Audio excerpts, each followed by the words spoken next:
Hey everybody, it is Natalie from Power Moon Tarot. Thank you for joining me today.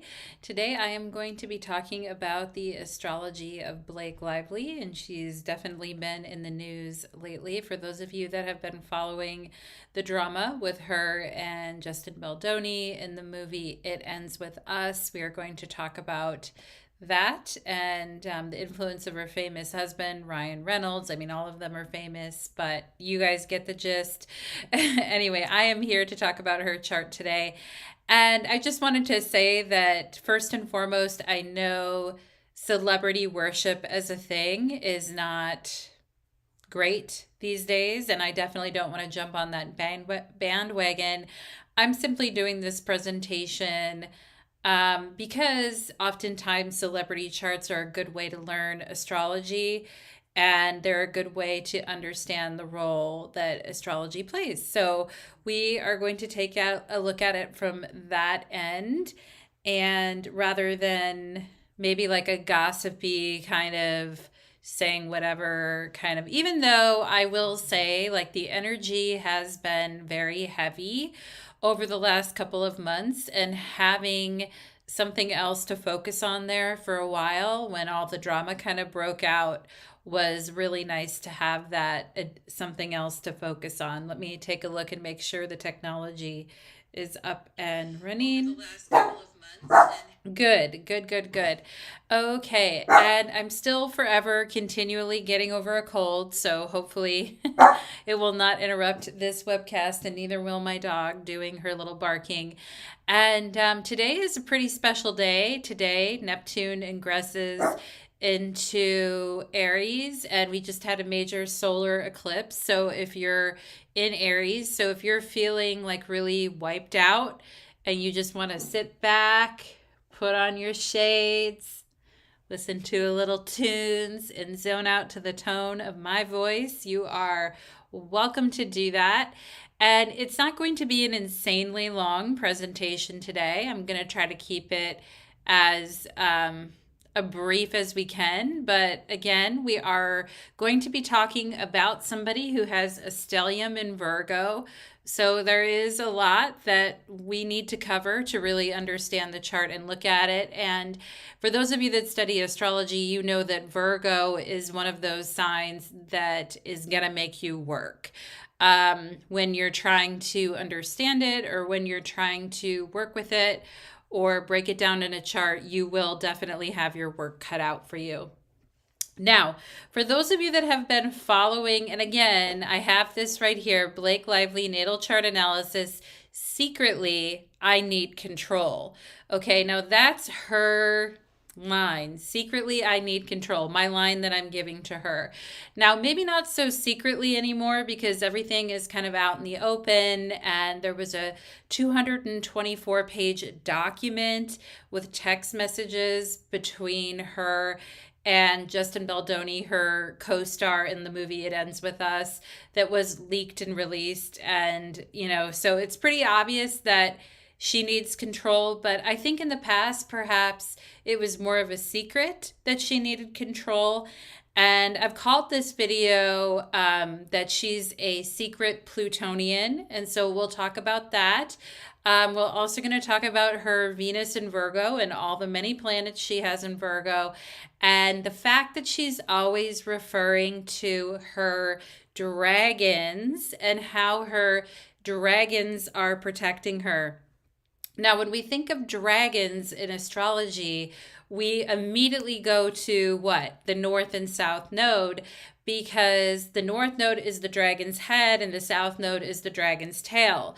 So if somebody is constantly referring to themselves as having the protection of dragons, then you can bet that their North and South Node are definitely going to be showing up in their chart.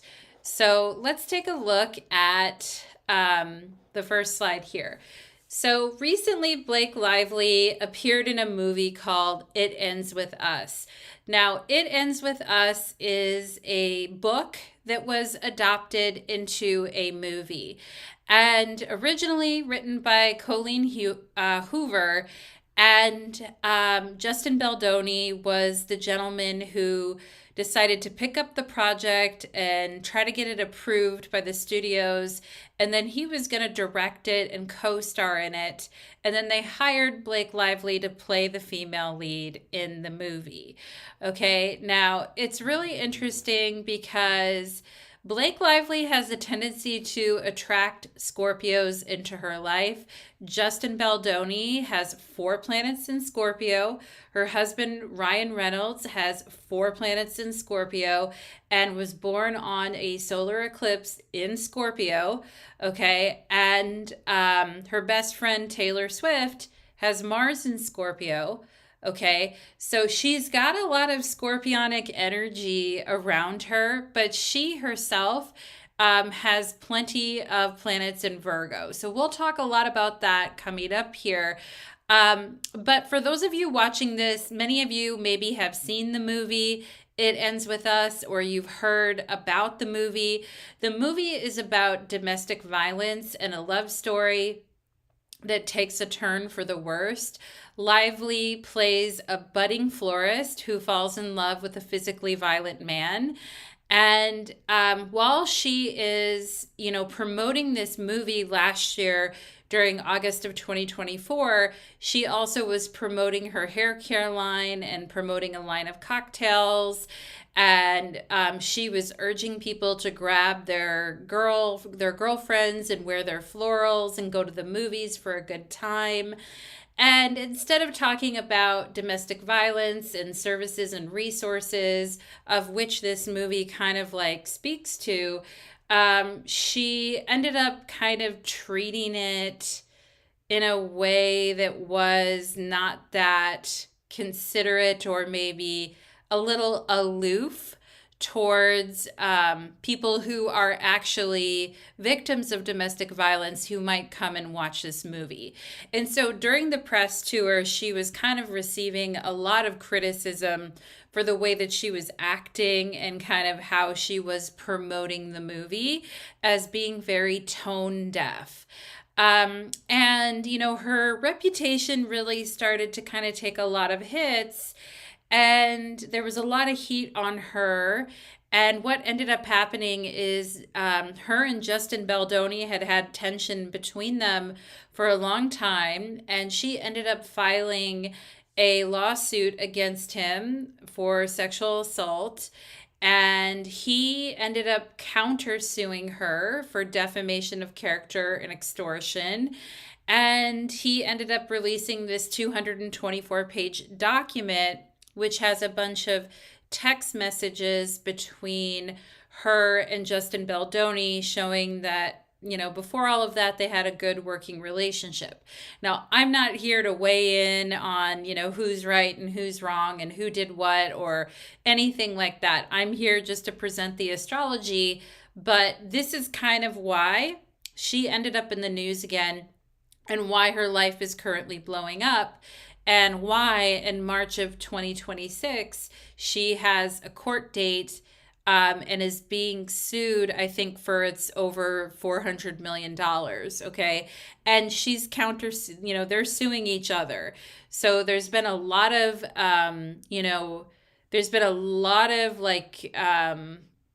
hits to both of their reputations, to both Justin Baldoni and Blake Lively, as a result of these fights that they have been in with one another.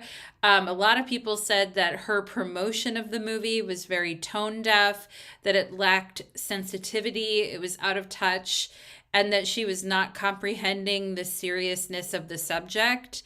But Justin Baldoni was also taking hits to his image and his career as well. Now, I'm focusing on Blake Lively's chart alone because Justin Baldoni does not have a timed, accurate chart that I can look at. And actually, out of all of them, Blake Lively is the only one with a time chart that I have an accurate birth time for. So there's no time chart for Taylor Swift. There's not a time chart for Ryan Reynolds. There's not a time chart for Justin Baldoni. All I can see is that Justin and Ryan both have a ton of planets in Scorpio. And I did take a quick peek at, where the planets were on the day they were born, but I don't have an accurate chart for either of them that I can show you. So that's why I am focusing on her in this particular reading. So I just wanted you to know that I'm not here to pile dump on a woman who's already been taking a lot of criticism already, but I'm here to actually study the astrology on a deeper level and a deeper perspective. And her chart is a chart of facing criticism and how to face criticism without letting it completely destroy you. So we will definitely be taking a look at her chart. Now, here is Blake Lively's time chart. She is a Leo rising.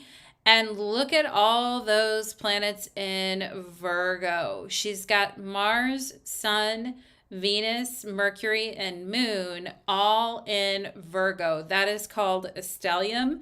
When we have 3 or more planets in a particular sign lined up like that, that gives her an extra concentrated focus in Virgo.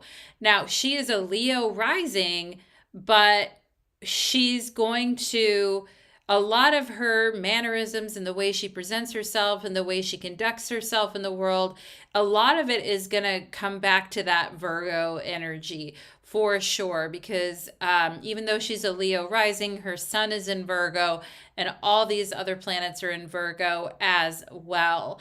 Now, in her chart, she has heavy earth and fire influences. So again, a lot of Virgo energy. She's got some Sagittarius here. She's got some fire sign energy with her Jupiter. Her north node is in Aries. Her south node is in Libra. Okay, her only water in her entire chart, the only water that she has is Pluto in Scorpio. Now, her ascendant in Leo is squaring the Pluto in Scorpio. And that is why I am calling her a secret Plutonian. And I wanted to see if I could bring up my pen so I could circle things for you. But you can see it here with my mouse. The ascendant in Leo is squaring Pluto in Scorpio, okay? And so, Pluto is down there in her 4th house. And the 4th house, it's angular, so it's a very powerful house. But out of all the houses that are angular, it's least visible and more hidden. And that is why I'm calling her a secret Plutonian. So we'll talk more about what that means in her chart and how that shows up, and realizing that the Pluto in Scorpio is the only water energy that she has in her entire chart, that she has a lot of earth and fire, but no water. And oftentimes when she, in that 224-page document, she talks about how she is not overly sentimental and that she's never seen herself basically as an overly sentimental type of a person. Okay, she's got the moon in Virgo, so she is approaching things from a feeling level, from a much more logical, perhaps logical and grounded perspective. That moon in Virgo is also squaring Saturn. So there's a pushing down of emotions, or there's an uncomfortability with emotions, or there's a lack of wanting to present yourself as being overly emotional. And perhaps she does get uncomfortable around overly sentimental, emotional people. May make her actually feel very uncomfortable due to the lack of water in her chart. Now, she does attract an awful lot of Scorpios into her life. And that Pluto in Scorpio is down there in the 4th house squaring her ascendant. And this question of, how do I handle my personal power in my life? And do I feel comfortable to show my power? Or, feeling frustrated because people don't see me as a power player. And I want them to see me as a power player, like all the Scorpios in my life, right? Like her husband is a quadruple Scorpio, right? Born on a solar eclipse in Scorpio. And that guy can be very intimidating. He's very powerful in Hollywood, Ryan Reynolds. And, maybe she's like, I want to be more like that. Or she looks at her friend Taylor Swift, who has Mars in Scorpio and Pluto in Scorpio. And she's like, I want to be like Taylor. I want to be powerful and say and do whatever I want, right? So she has all this scorpionic energy around her, okay? But she has just Pluto in Scorpio is the only water that she has in her chart. She also has very little air sign energy in her chart. She has her South Node in Libra and Chiron in Gemini. So again, not a lot, mainly earth and fire in her chart. She also has Neptune in Capricorn here in the sixth house, which is squaring the north node and the south node, which is saying, I want to work hard at building my dreams, but everything I work for dissolves into nothing. Or there should be this beautiful big dream that I'm building, but I don't know what to do. So there could be a lot of confusion around that. And because she has a lot of earth and fire in her chart and not a lot of air, and particularly because she has a lot of Virgo, and Virgo can really have that minimalistic service type of energy, humble towards it. She may have a fear that she is very basic and not interesting, okay? Because air energy, if we're a person that has a lot of Gemini, Libra, or Aquarius in our chart, air is social, air is interesting, air is the ability to communicate and talk to people and charm people because we are interesting, right? So maybe she fears that she's not that interesting, right? Because she lacks a lot of air energy in her chart, and that that she may also fear that she is talentless and not interesting. Now, when I say talentless, I mean she's got dead fire in her chart. When I say dead fire, you might be wondering, Natalie, what is dead fire? I have no idea what dead fire means. Okay, so dead fire is when you're a Leo rising, but that sun is going straight into Virgo. Now, Leo rising wants to be the center of attention, popular, confident, bold, brash, center of attention, brazen, all of that energy. But when you take the ascendant and in Leo and you dump that sun into Virgo, it's like, I want to be the center of attention, but I get stuck sweeping up the playground after everyone's done their work. I want to get my creative vision off the ground, but I'm the one here wiping down all the chalkboards when everyone leaves. I'm the one here, pushing the janitor cart while everyone else is, out getting drinks together and mingling and talking about their next creative project and what they're all going to do together. And I'm here doing this pissant work, right? So that's a frustrating energy for somebody that has a Leo rising and sun in Virgo, because it's like, I want to be the center of attention. I want to be confident. I want to be proud of what I'm doing. I want to create things. I want to be the center of attention, but I'm stuck doing these pissant little things that are, in my mind, aren't adding up to a lot. Okay. And maybe they are a lot. Maybe they are actually a lot. Starring in a movie and being a lead in a movie is a very big accomplishment. To most people, they'd be like, wow, that's a really huge accomplishment. But if your North Node is in Aries and you're always reaching for more, I need more quickly now, it's not enough, I have to keep going, then you're going to feel like that isn't enough and you need to be doing more. And that just simply acting in a movie is pissant grunt work, right? So you've got that going on with the quote unquote dead fire. The other fire that she has in her chart is Saturn and Sagittarius. Now, when I say dead fire, that Saturn and Sagittarius is what we call peregrine. Okay. And when a planet is peregrine, it means it has no essential dignity. Now, it is in her fifth house of creativity, and it is trining her ascendant. So her ascendant is in a trine with that Saturn in Sagittarius. Okay. But Saturn doesn't do well in Jupiter ruled signs. And Saturn is confused in Sagittarius because Sagittarius energy wants to grow and find opportunities, but Saturn is saying it's not the right time. This isn't the right opportunity. Just wait. You've got other things to do. You need to raise your children. Be quiet. Sit down. It's not time yet. There'll be other opportunities. This isn't the right one for you. That type of energy. So Saturn in Sagittarius is wanting a big push to grow and get ahead, but it's where our responsibilities have become very weighted on us, and it's hard to be nimble and move freely because Saturn makes everything much, much slower, right? And, she does have 4 children. So Blake Lively, she does have a big responsibility when it comes to her family. And she's talked about the fact that she loves being a mother and she wants to be both a businesswoman and a mother and do both.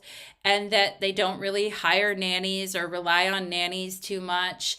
And, that's a lot of responsibility, right? If my ascendant is trine Saturn in my fifth house, it's like my family is growing really fast, and it's really exciting, but it also like slows me down from what I want to accomplish creatively because I'm so busy putting all my energy into my family. Okay, so there's that energy too, which is good for her in terms of developing responsibilities and being there for her family. But as far as her career, it might not be that helpful as far as getting anywhere or going anywhere. Okay. And so that is why I mentioned like dead fire, and where she feels like what I'm doing isn't interesting. And I feel talentless, and I feel like I don't have the talent or creativity that other people have. Okay. And, responsibilities for her children, Saturn in the fifth house of children, keep her grounded and give her something to work for, but it also limits what she can do in life and how much time she has to pursue growth oriented activities. Okay. And perhaps to her, this doesn't have as much value as much as she is like rah rah motherhood. My family's so important. Perhaps in her eyes, it's very valuable to be a mother and be responsible and be there for your family. But in society's eyes, that isn't enough, right? You've got to have these big accomplishments. Sagittarius energy, you've got to do big things in the world, like doing little things that take lots and lots of time isn't really that impressive. And that's where she may start to get really bogged down. And, it's also interesting that Saturn rules the seventh house of partnerships in her chart. And so, her and her partner, he's in the fifth house of children. They're both very involved with their children. And they're both try to be very supportive to one another and their children. But that's a lot of responsibility. And I wonder, if she feels like she has to be the rock, and that her husband will support her as long as it doesn't get in the way of raising their children. I also feel like with the Saturn and Sagittarius representing her husband, that he's always pressuring himself to grow, to keep growing. And, perhaps for her, it's challenging because she's the mother of these 4 children. And also perhaps too, with Saturn there trining her ascendant, she may not, because Saturn isn't necessarily, she may not see herself as the most creative person, but she does see herself as a responsible person who has to take care of creative projects. But it's peregrine, right? The planet is peregrine. So there's lost effort with that Saturn. there isn't a way to assert herself to a new level through doing this, through all these responsibilities, through her family and things like that. Like, she can't really assert herself to a new level, or perhaps assert herself creatively by just doing that. And also too, that Saturn is squaring her moon in Virgo, which we're going to talk about that square in a lot of detail. And the moon in Virgo squaring Saturn from her fifth house of children may feel sometimes like raising a family is thankless work. It could say, I love it. Okay, my ascendant is trying the Saturn. I love it, but the world sees it as not really having any value. Okay, like raising children isn't really having any value to the world. Okay, and the world only notices if you do really big creative things in it, not if you're just like raising children. And so I think that is interesting. And, with all these planets in the second house, now keep in mind the second house in astrology has to do with value and what we value. It could be our possessions, our money, but also what we intrinsically value within ourselves. Okay, so she's got all these planets here in the second house of value, and yet the moon, the most sensitive planet in her entire chart, is squaring Saturn. And that could be saying, hey, I don't bring as much value to the table as, for instance, my husband. So it's okay for me to sacrifice my dreams. Okay, Neptune and Capricorn squaring the North Node and the South Node. It's okay for me to sacrifice my dreams and kind of let things go, because my husband is pushing himself beyond his limits of capacity. And perhaps she wants to do it too, but is hesitant and doesn't have the same level of confidence as he does. Okay, that's kind of something I was picking up from her chart. Now, she needs to feel like a leader. With Leo rising, she needs to feel like a leader and feels like she's the center of things, and that she's appreciated for all of her hard work with all these planets in Virgo. But there could be a basic fear within her that she's not that interesting and she's having a lot of dead fire in her chart. Okay, so we can talk about that. We'll talk more about it all later. Okay, but that's just kind of an introduction to her chart right there. I want to talk about the Pluto and Scorpio. The Pluto and Scorpio, Pluto in Scorpio is the only water in her entire chart. As I mentioned, her husband is a Scorpio. He has 4 planets in Scorpio. The person that she is in a fight right now in the middle of a lawsuit with, he has 4 planets in Scorpio too. Okay, so that is very interesting. And her best friend Taylor Swift has several planets in Scorpio too. But as I mentioned, none of them have an accurate birth time. So I could only look at Blake Lively. Now, I want to talk a little bit about her relationship with Scorpios, because I think it's very key to understanding her chart. Her husband, her best friend, her worst enemy, Justin Baldoni, is a person that has 4 planets in Scorpio. Like the person that she said sexually harassed her and made her life a living hell. Like, this person also is a total Scorpio. So and she, as we looked at before, she's got 4 planets in Virgo. So I'll take your 4 planets in Scorpio and raise you 4 planets in Virgo. So we've got a little bit of a showdown here with the Virgo Scorpio energy. Now, normally Virgo and Scorpio are friendly with each other. These 2 signs, they form a sextile, which is a nice, friendly relationship to one another. And they technically are both feminine in astrology. And it doesn't mean, Virgos are girls and Libras are boys. It's more like how the planet expresses itself, right? So all the earth and all the water signs are feminine and all the air and fire signs are masculine. So Virgo and Scorpio, they form a natural sextile relationship to one another. They're both feminine planets, and both of them display protective elements within themselves. And if we look at the glyph for Virgo and the glyph for Scorpio, you can see Virgo kind of has that tail that turns inward, and Scorpio has that tail that pushes outward. Now, Virgo is inwardly protective and Scorpios are outwardly protective. Okay, so Scorpios, Virgos are more protective of their internal energy and their internal balance within and their health and mentally how they're doing. Virgos are protective of that, whereas Scorpios are protective of the people around them, also of themselves too, but they're more outwardly protective, as in they'll get you if you do something to harm someone they care about, right? So we know that about Scorpio. So Virgo and Scorpio, they have this very interesting relationship. Both of them are deeply embedded in the anal phase of life.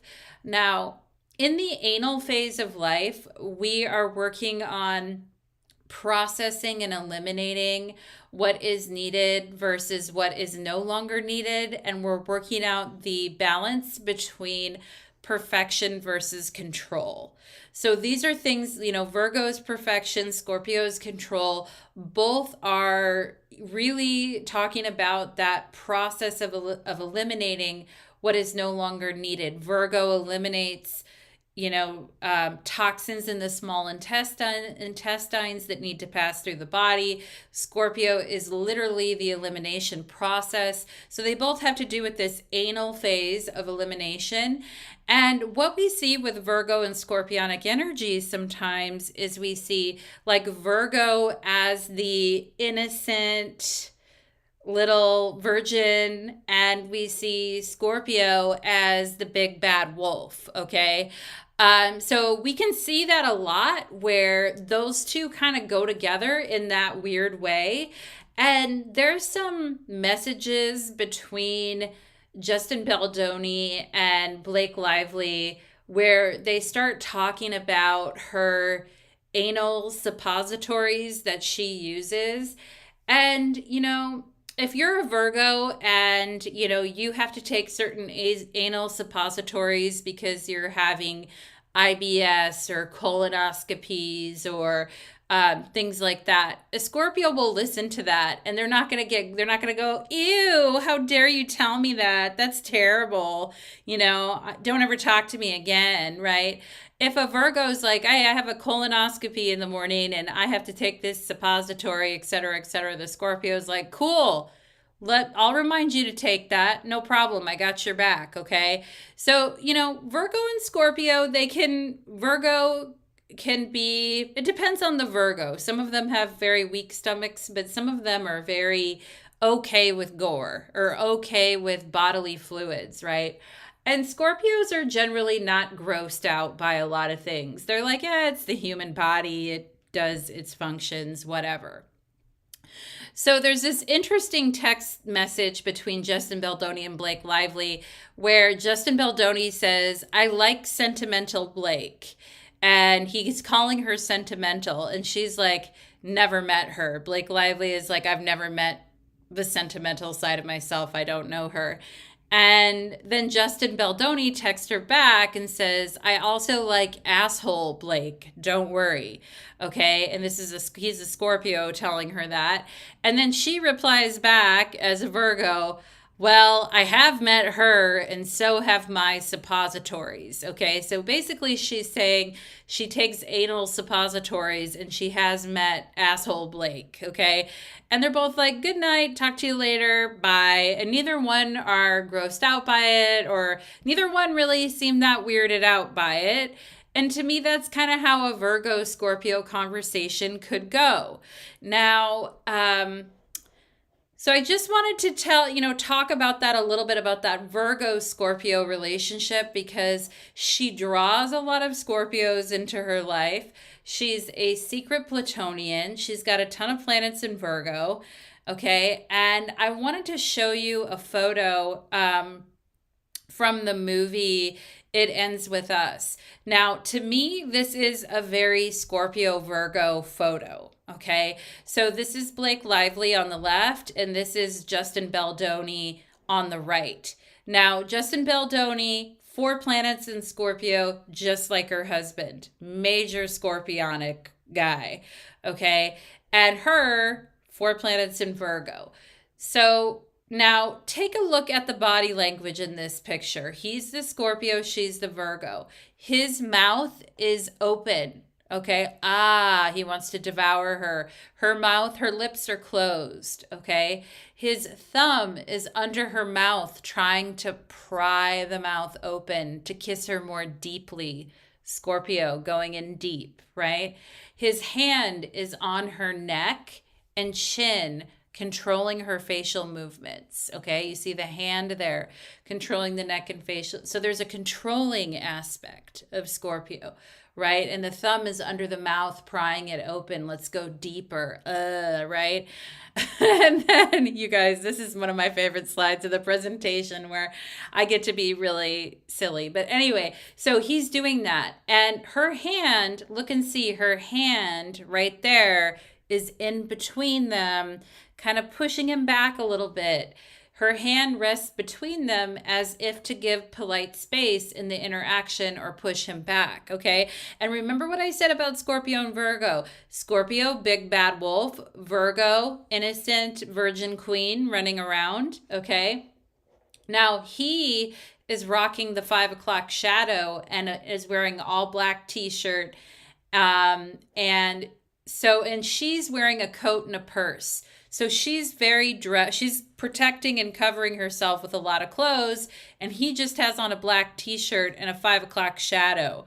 Okay. She's trying to look tough and be all natural in this camo jacket, but she quickly falls under his control with his hand on her neck, pushing her mouth open a little bit there in that kiss and going deeper. Okay. So this is a very Scorpio Virgo photo.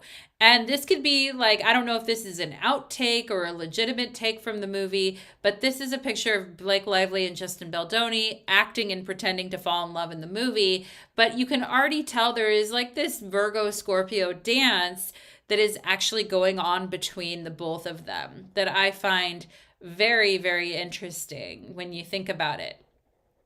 Now, as we talked about with the Leo rising squaring her Pluto in Scorpio, Blake Lively has a lot of Leo Scorpionic issues. And we already talked about how she pulls in a lot of Scorpios into her life, okay? And this is an article from a newspaper here or from a journal online. And the heading says, Blake Lively seemingly presents herself as easygoing before showcasing her desire for more creative control. Now, when you think of the desire for more creative control, what do you think of, right? Creative control, like the creative aspect is Leo, okay? The controlling aspect is Pluto and Scorpio, right? So she is talking about her secret desires for creative control. Leo, Scorpio issues, okay? She seemingly presents herself as an easygoing Virgo, a stellium in Virgo. I'm here to work. I'm a good worker. I'm on time. I show up. Tell me where to go. I'll do all my little pissant work that you want me to do. But secretly, she wants creative control. Secretly, she wants control of everything, okay?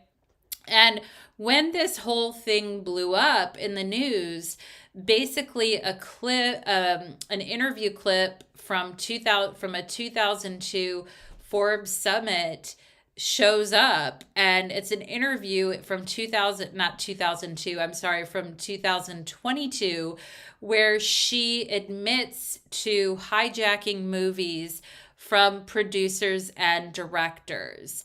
And I have the exact quote from that article on the next slide. But before I get to that, I think creative control, quote unquote, creative control, is very Leo Scorpio issues. Okay. And one question I have is, I wonder how the Scorpios in her life have encouraged her or cheered her on in this need for control. Perhaps watching them do it, okay? Perhaps watching her quadruple husband Scorpio go after control gave her the idea to go after control.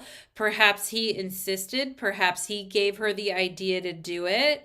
Perhaps, right? So, how does being around all these scorpionic control people actually affect her and want her to reach for control? How does that affect her, right? So, that is something to think about. Now, here is the quote that she made about hijacking movies from directors and producers instead of just showing up and acting and doing her job. Virgo, show up and do your job, versus I'm trying to steal something and have it be under my creative control. All right. Ascendant in Leo, square Scorpio and Pluto, square Pluto and Scorpio. So here's what she wrote, or here's what she said. She said, I also knew that it wasn't fulfilling for me, that I wanted to be part of the storytelling, be a part of the narrative, whether that be in the writing, right? She has Mercury in Virgo, so Mercury's a writer in Virgo. I want to be in control. For her, she's saying, I want to be part of the narrative, whether that be the writing, okay, Mercury, the costume design, that would be Venus. She's got Venus right there. Or creating the character, that would be the sun. Okay, so actually creating the character from the ground up. She said in an interview, she admitted that she often downplayed her creative ambitions during early meetings, waiting until she was already on set to assert herself. Now, she has a sun, Mars Cazimi, and we'll talk about what Cazimis are in a little bit, but she has a sun, Mars conjunction. And so she, doesn't reveal what she actually wants. And then when she gets on set and starts to work, she immediately starts asserting herself and what she wants. Okay. When I was in the meetings, I was like, I'm just here to be the actor and I'm here to get the gig. I wouldn't reveal that I needed to have authorship to feel fulfilled. Okay. Lively explained her plan. And I feel for them when she's talking about the studios and the producers and stuff. And I feel for them. It felt like a rug pull, and you're trying to insert yourself into something that they did not hire me to do. So she's basically admitted to it and saying, I'm doing a rug pull. I act like I just want a job, but actually I want to control this whole thing. Okay. And downplaying or hiding creative ambitions with that Leo rising squaring the Pluto in Scorpio, okay? This could come off as being very sneaky and manipulative, right? And Leo is all about authenticity, right? So if you want something, be direct about it, right? Like there are some people that go to audition for a role and they're like, they get the role, but then they're like, I would also love to write a little bit for this movie, or I would also love to, so with Leo, we learn not to have an issue with being authentic in what we want and not being afraid and having the courage to ask for what we want, right? And that's why I was talking about her chart having this kind of like dead fire energy where she doesn't directly ask for what she wants until she's landed the job. And then she's balls to the wall, Sun Mars conjunction, like really asserting and pressing hard on every little detail because she was not upfront with what she wanted. Now, when we see problems with Leo Scorpio energy in a chart, now Leo and Scorpio, they form a natural square to one another. So Scorpio energy is very secretive. Leo is opposite to that. Leo is not secretive. Leo is, this is who I am. This is who I'm going to be. This is what I want in the world. Like it or don't like it, I have the courage to be who I am.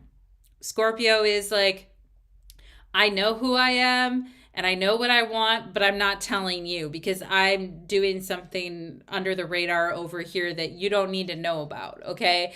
So those two energies are fundamentally not connecting with one another. There's a paranoia there. And, there's a protection and wanting to be private about what you're doing under the radar that makes Leo uncomfortable. Leo doesn't like that type of energy. And Scorpio finds Leo's insistence on always being authentic and open all the time like very unnecessary and aggravating. And so that's where she is with this particular square in her chart, that she struggles to deal with this sneaky manipulative energy. Instead of just directly asking for what she wants, she's beating around the bush until she gets to the actual job, and then she pounces on it, okay? And she basically, that square is saying, I feel I cannot include certain attributes, so I hide them, all right? I hide them from people. I feel that I don't have a right to ask for something.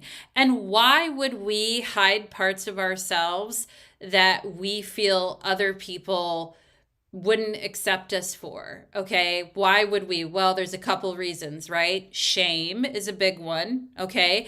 And the fourth house has to do with our family, so that could be an inherent response that is actually come up in her family before around shame about asking for what you want or doing for what you want. There's a shame issue there, but there's also rejection. And I feel like rejection is a big problem for Leo rising people sometimes, because the moon rules the 12th house, and for all Leo risings, the moon rules the 12th house, and there's a vulnerability with the moon. Okay, there's a hidden thing that could be exposed, especially because her moon is squaring Saturn. So there's a big fear of rejection there. Like, I can't be open about what I want in the world because I'm afraid that the world is going to reject me. And therefore, I have to go about getting what I want in a very sneaky type of a way. Now, it actually made me think of Drake, the recording artist Drake, when I did a comparison between him and Kendrick about a year ago when they were in the middle of their rap battle. And he has a similar thing where he has Leo rising and he has a bunch of planets in the fourth house in Scorpio, and he gets accused of being inauthentic all the time. It's a major, major thing for him, where people are like, look, you're not being authentic. You're not being yourself. You're coming off as not being true to who you are. Okay. And that is something that comes up with that Leo Scorpio axis a lot, because with Scorpio, we want to hide something. And with Leo demands everything be out in front. So there's an inherent struggle there. And Blake Lively is also very private and protective about her family and personal life. And, with her ascendant squaring that Pluto, some people are asking some very ugly questions about her right now. They're claiming, that she is allegedly claiming sexual harassment because she didn't get what she wanted, which I don't know if that's true or not. I don't know. I'm not here to say that. But I mean, that's a lot of under the radar stuff that's kind of coming out. And one thing for those of you that are keen on astrology is that Pluto is in Aquarius right now and it is squaring her natal Pluto. So she is at when in our late 30s, early 40s, every human being on this planet goes through something called the Pluto square. And I'll talk about it more later as we close out tonight. But I just wanted to mention that Pluto is in Aquarius right now, is squaring that Pluto in Scorpio. And things are definitely like buried issues are definitely coming out for her right now. So I definitely wanted to mention that. Now, to tap into that Plutonian energy, I wanted to give some examples of sneaky things that people that have heavy Pluto in their chart might do. Now, I want to give a preemption here. I am a Plutonian myself. I have Pluto rising in my first house, conjunction my ascendant. So I don't want to hear, oh no, da da da da da. I mean, I think I've done at least one things on this list at least one point in my life, okay? So this is just, a general thing here, but this is some sneaky plutonic moves that people can do that make you realize, like, why didn't they just ask for that directly? And why are they going about this in such a weird way to get what they want? Okay. So sneaky plutonic people, if they're really, really sneaky, they may play games to get what they want instead of directly asking for it. And why? We talked about shame or fear of rejection. Sneaky people want you to open up to them really quickly so they can get all the information from you, charm and disarm you, and then use that information to their benefit. So that is a very sneaky thing to do. Sneaky people, instead of being direct, they resort to manipulation. So that can be a thing with sneaky people. Sneaky people can also use humor and passive aggressive joking at another person's expense in order to cover up an insecurity of their own. Okay. And sneaky people also engage in power plays to establish dominance over other people. Now, that is more of the negative aspect of how plutonic people or secret Plutonians could be working under the radar. And again, I'm not trying to pick on the Pluto people. I am one myself, okay? But we have to ask ourselves, why would a person go to these great lengths? Why wouldn't they just do something directly? Which we're going to talk more about in more detail. Now, before we move on, I just want to note that Pluto is opposite her midheaven. Our midheaven is this MC in Taurus at the top there. And that just says that when it comes to her career, she does need like a lot of say and a lot of control in what is happening. And what that says with Pluto opposite her midheaven in Taurus, particularly in a fixed sign, like she is going to keep driving forward on that until she gets what she wants. But basically what's that saying is it's saying secretly, I need a lot of control over my career projects. Pluto is on the angles and the only water in her chart. It is a big deal emotionally. If she feels attacked, betrayed, and not in control, she may try to get revenge back or pay back in return. She is a secret Plutonian. Okay, in astrology, the fourth house is called the end of all matters. When we're talking about a branch of astrology called horary astrology, it's associated with the end of all matters. And, she just played in a movie called It Ends With Us. And I think that that's very interesting that her Pluto is there. And basically, It Ends With Us, the movie, was a bunch of scorpionic people trying to take control of something that wasn't even their creation to start with. The woman that created it, Colleen Hoover, it was her original creation. And I kind of feel like all of them were trying to kind of like own it.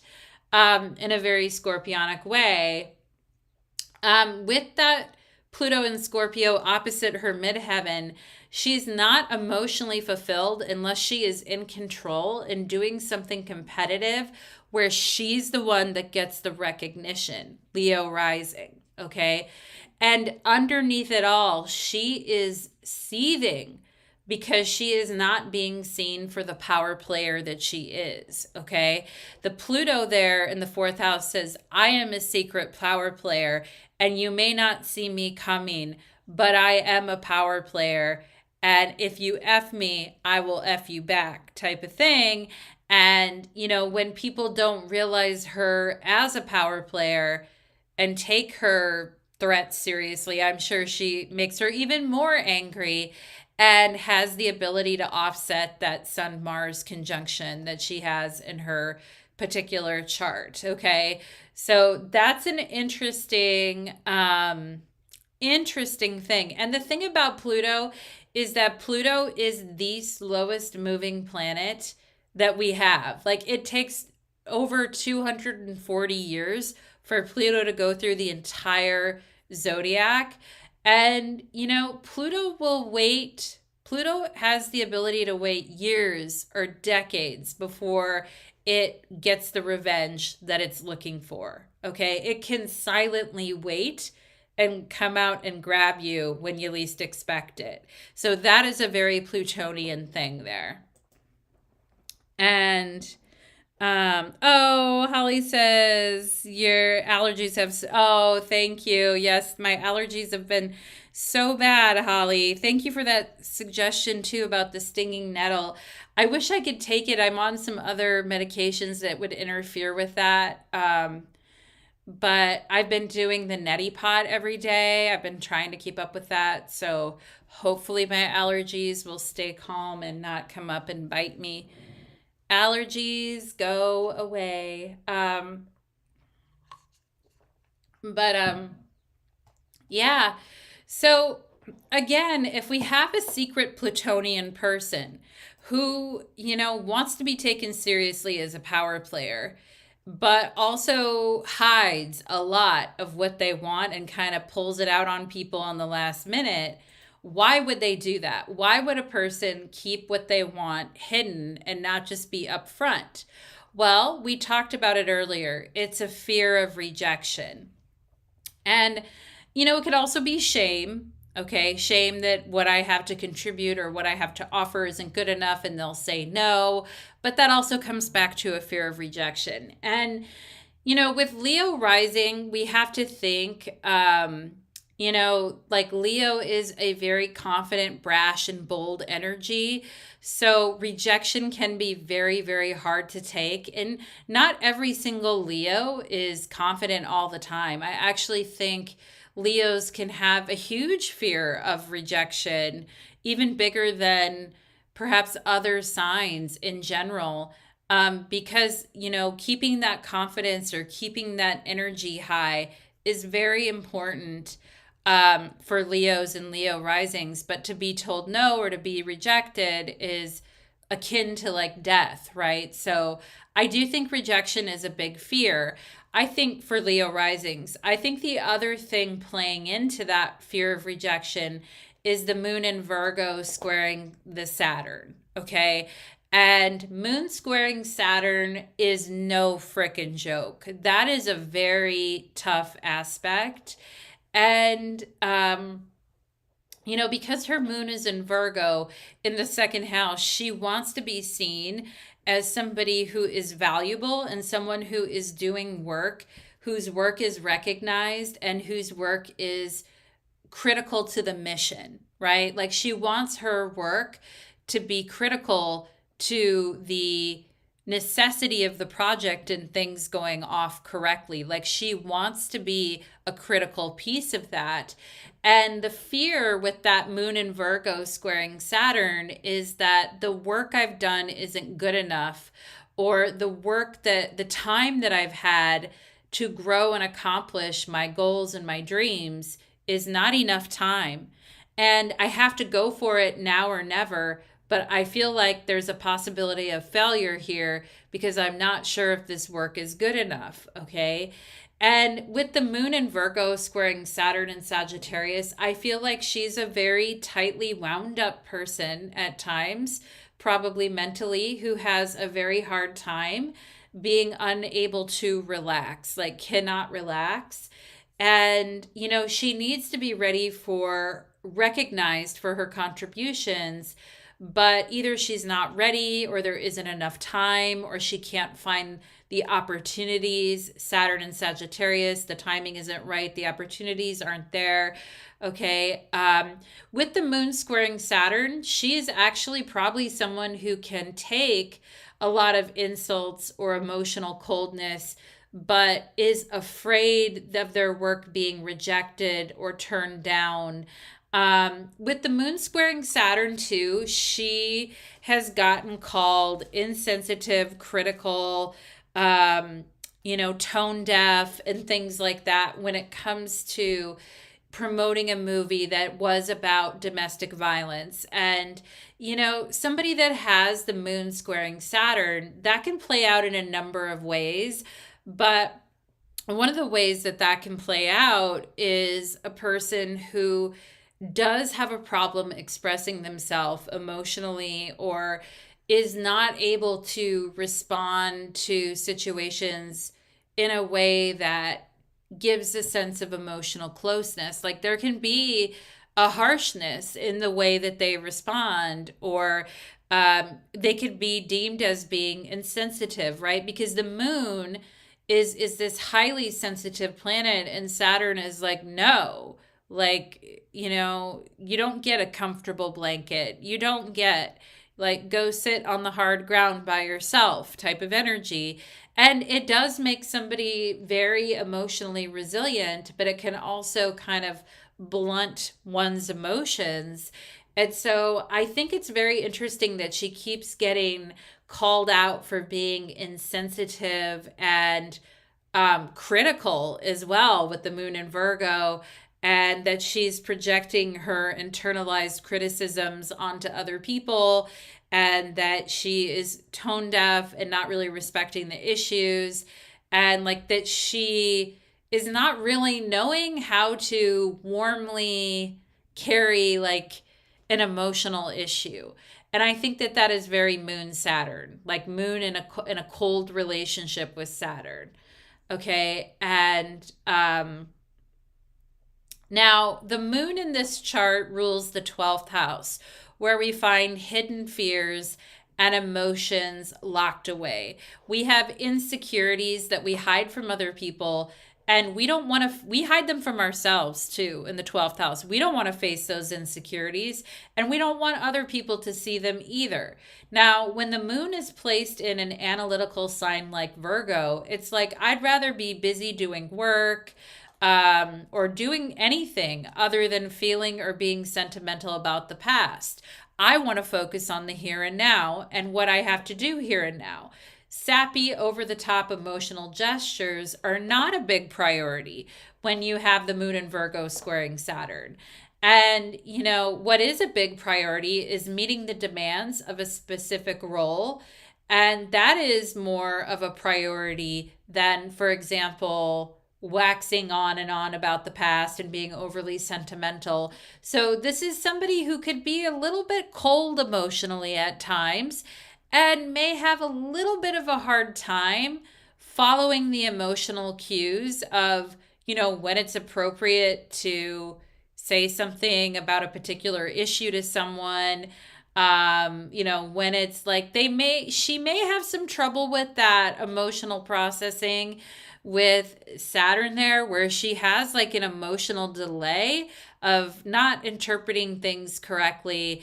And she can come off in interviews in particular as being very rude and inconsiderate, particularly when they are talking about women's topics, right? Which the moon has to do with women's topics like childbirth and clothing and stuff like that. She gets very defensive.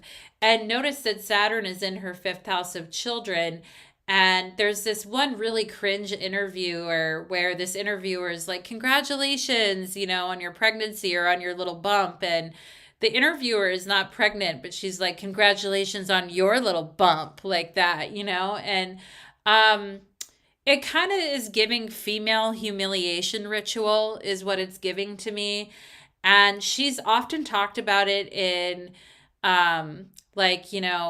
when she's on press tours and things, about how the press will ask her questions that they would never ask a man. And so she kind of has this very jaded attitude when it comes to answering, which is her business, right? She doesn't need to answer questions about her pregnancy, um, but I don't know. It's an interesting dichotomy with her, with motherhood, because she talks about how much she loves it or how great it is, but at the same time, she's very defensive about motherhood as well. Okay. And yeah, so it's interesting with her. And I do think she has a secret vulnerability around rejection, and that's why she's constantly trying to get her needs met through the back door. And that's why she's constantly trying to sneakily do it rather than just asking for it directly. And where the person questions the need to feel irreplaceable. Yeah, in question. Yeah, the Christy Flav interview was cringe. Yeah, it was. It definitely was, Holly. And, if that question or congratulating her on her little bump was like a no-go, then her team should have told the interviewer that instead of just letting her. And then the way she continued to humiliate that interviewer. And I think that interviewer was actually infertile, actually.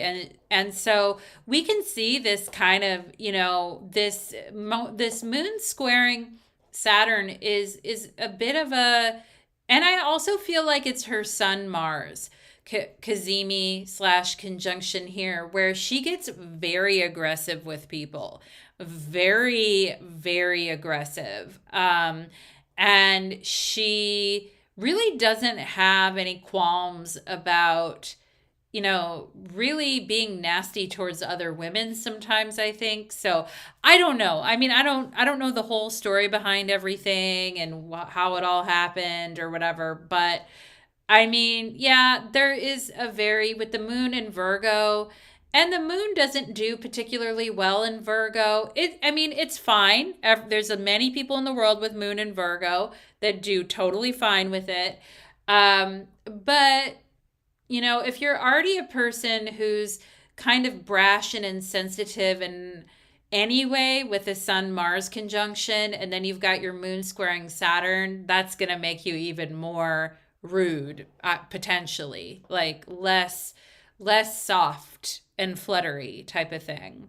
And a little bit more about that moon in Virgo square Saturn and Sag. So Saturn dries out the moon. The moon is wet and moist, but Saturn is cold and dry. And Saturn makes the moon less flexible, more brittle. It dries out the moon, and the moon becomes flat, sarcastic, and deadpan. Okay?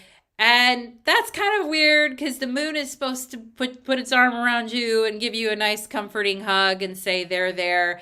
The moon isn't necessarily supposed to be like brittle and flat and sarcastic and deadpan, but that's kind of where we're at. Now, on one hand, like I said, that could make her very emotionally resilient, where she can take a lot of shit and she doesn't get offended and she can keep going. But at times it may make her very cold at times, or just cold focus on a task and not really caring about the human cost, right? And the moon is focused on what it can produce and how it can add value in Virgo, right? So how can I add value? What can I produce? What can I do to add to the project, to add to the value? Saturn in Sagittarius wants to grow, but feels stuck with its obligations and responsibilities. So I'd like to be able to grow. I'd like to be able to go here or go do that or take that opportunity. But I've got responsibilities that are kind of keeping me where I am. And for her, that is in her fifth house of children. And it's like, I got 4 kids. I can't do everything in the world because I got 4 kids, right? Which is understandable. And, I really do think like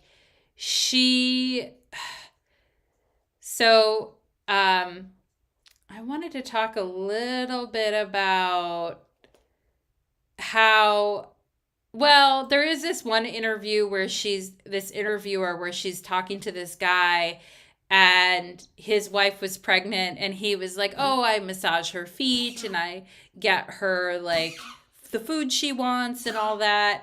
And she's like, oh, you're a sucker. Like, women they're just making it up. They don't have any cravings during pregnancy. They're just making it up. You're a total sucker. You shouldn't be doing any of that, right? That's a very Moon Saturn type of a thing. When I saw that, I was like, Moon Saturn right there, right? Because it's like you're pregnant and the moon is very much with the energy of pregnancy. And it's like, you're pregnant. You shouldn't get any special treatment. You don't get anything. Like, you're just pregnant. Like, there's nothing you should have, right? So that was kind of her attitude during that interview. And I think it was kind of off-putting to a lot of people.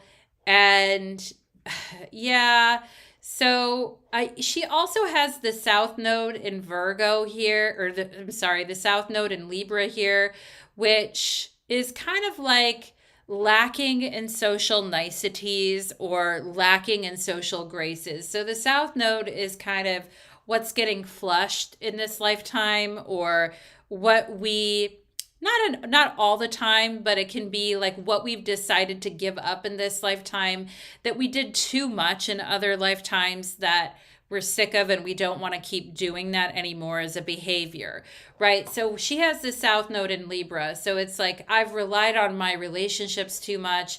I relied on being charming and social niceties, and I don't give a shit about that anymore. I'm going to be a rude bitch, And she's got a Sun Mars conjunction in Virgo. So she's like, I'm going to be picky. I'm going to be gnarly. I'm going to be nasty. I'm going to demand what I want. Okay. I'm not going to be that socially graceful. Okay. With the South Node in Virgo. And again, I don't know everything about her. Maybe she is a very graceful social person, but the fact that Neptune is squaring the North Node and South Node right there is telling me that perhaps in prior lifetimes or perhaps earlier in life, she was like too soft or too forgiving or too nice, and people took advantage of that. So it's like, no more Mr. Nice Guy. F you. You fuck me, I fuck you. I want something, I take it. Sun Mars conjunction. Don't tell me what to do. I tell myself what to do. All right. Don't try to suck me into being all socially whatever during this interview. I don't care. So there is that kind of energy a little bit coming from her chart. And so with the South Node in Libra, we could see a lack of social grace or a lack of social charm. There is a pressure. Of course, there's always pressure on women to be like feel good ambassadors about having kids and gush about their babies and their pregnancies and talk with anybody about it who wants to hear it. But with the moon squaring Saturn, she may not actually like sharing that information with anyone, and that's totally up to her. That's her private business. She doesn't need to share that with everyone. But the deliberate making other people uncomfortable and humiliating them for asking a question doesn't really soften her image as a likable person, unfortunately. And with the moon squaring Saturn, it's not a warm and fuzzy moon that's gushing about their pregnancies. And we don't want to assume that all women are like that they all want to talk about their pregnancies and gush on.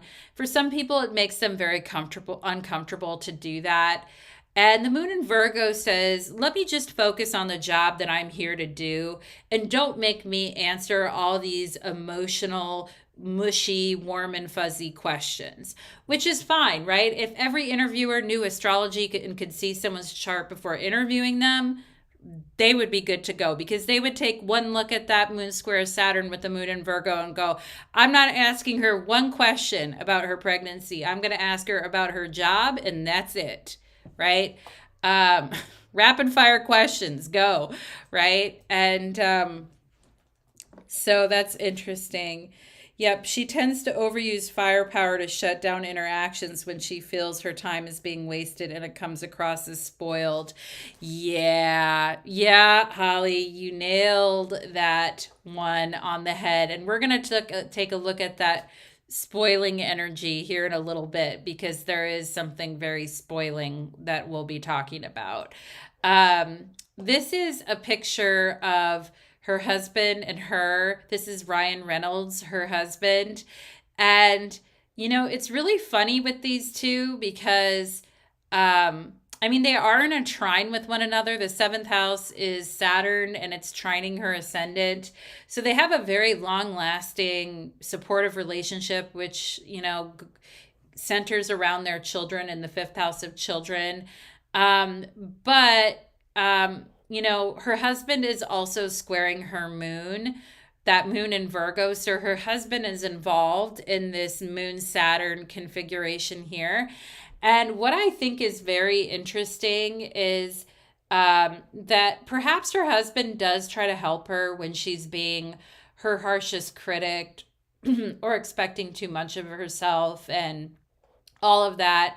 But I feel like he also probably has a way of subtly putting pressure on her as a mother or a wife, especially in her role as domestic labor in the female side with the moon in Virgo there. And these two have a tendency to troll each other online really, really hard. And they get really harsh with one another. Both of them do. And people think that it's cute, but it's like it's a lot. The way that they talk to each other is very rude. And I could say that if my boyfriend talked to me that way online or did that I would be like, yeah, no, thank you. But but whatever works for you. But on Mother's Day, he posted this picture and he said, I never could have predicted that I would meet someone anonymously in the airport for bathroom sex and it would lead to this. And then, so he's just trolling the hell out of her with that. And then he says, the tender grit it takes to be a mother. Happy Mother's Day, right? Moon square Saturn, the tender grit. And then he'll post pictures of her looking terrible on purpose. On David Letterman, he joked that he would use her as a human shield to protect his daughter. Okay. That's a pretty harsh way to treat the mother of your children, but it's the way they like to laugh and joke around with each other. So, okay. But I just think it's more moon square Saturn, like a lot of harshness there. And I want to go ahead and move on to the Virgo, go a little bit deeper into the Virgo energy here in her chart and the Cazimis, because if you haven't ever heard that term before, we will talk about it now. And it's very rare to have one Cazimi in a chart, let alone two.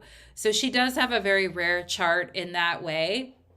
Now, when we have four planets together like that, in Virgo, we have what's called a stellium, okay? And one thing to look at with the stellium, because it gets confusing because they're all shoved in there. One thing I always like to look at is which planet is doing the best in the stellium and which planet is doing the worst, okay? And out of all these, Mars is in Virgo, Sun in Virgo, Venus in Virgo, Mercury in Virgo, Moon in Virgo. The moon is having the most difficult time, okay, out of this stellium. And because it's not enjoying a Cazimi with the sun, like Mars or Venus is, And it's not Mercury in Virgo. Okay. Mercury is very essentially well dignified in Virgo. It's very, very strong in a conjunction with Venus, which is the insect benefic. Okay. So Mercury's looking good. Okay. Mercury is probably the strongest out of this entire group here and represents her house of friends. And she does have a friend that is a billionaire, Taylor Swift, that she has called one of her dragons. So we will definitely talk about that. Okay. It's the moon that's really struggling here. The soft and cozy moon is challenged by the logic and mercurial nature of Virgo, which is always questioning and analyzing, and it's squaring Saturn. Saturn is the out of sect benefic, and it is very stationary. Saturn is very slow right now at the moment that she was born, and it only went direct a few days before she was born. So that moon is way off, way worse than the other planets that are there. And and the moon is also ruling the 12th house, or a dark house, a very problematic house. And it is squaring Saturn, which is also ruling the 6th house, which is also a very problematic house as well. So that moon is just, out of everything there, that moon is struggling. Now, because it's the moon, and the moon represents the body, and we've got the moon squaring the ruler of the 6th house of our health, ruled by Saturn, in the 2nd house of food and the substances we put in our body. She may have, because she has all this energy in Virgo, she may have a lot of gastrointestinal issues, like constipation, hemorrhoids, IBS.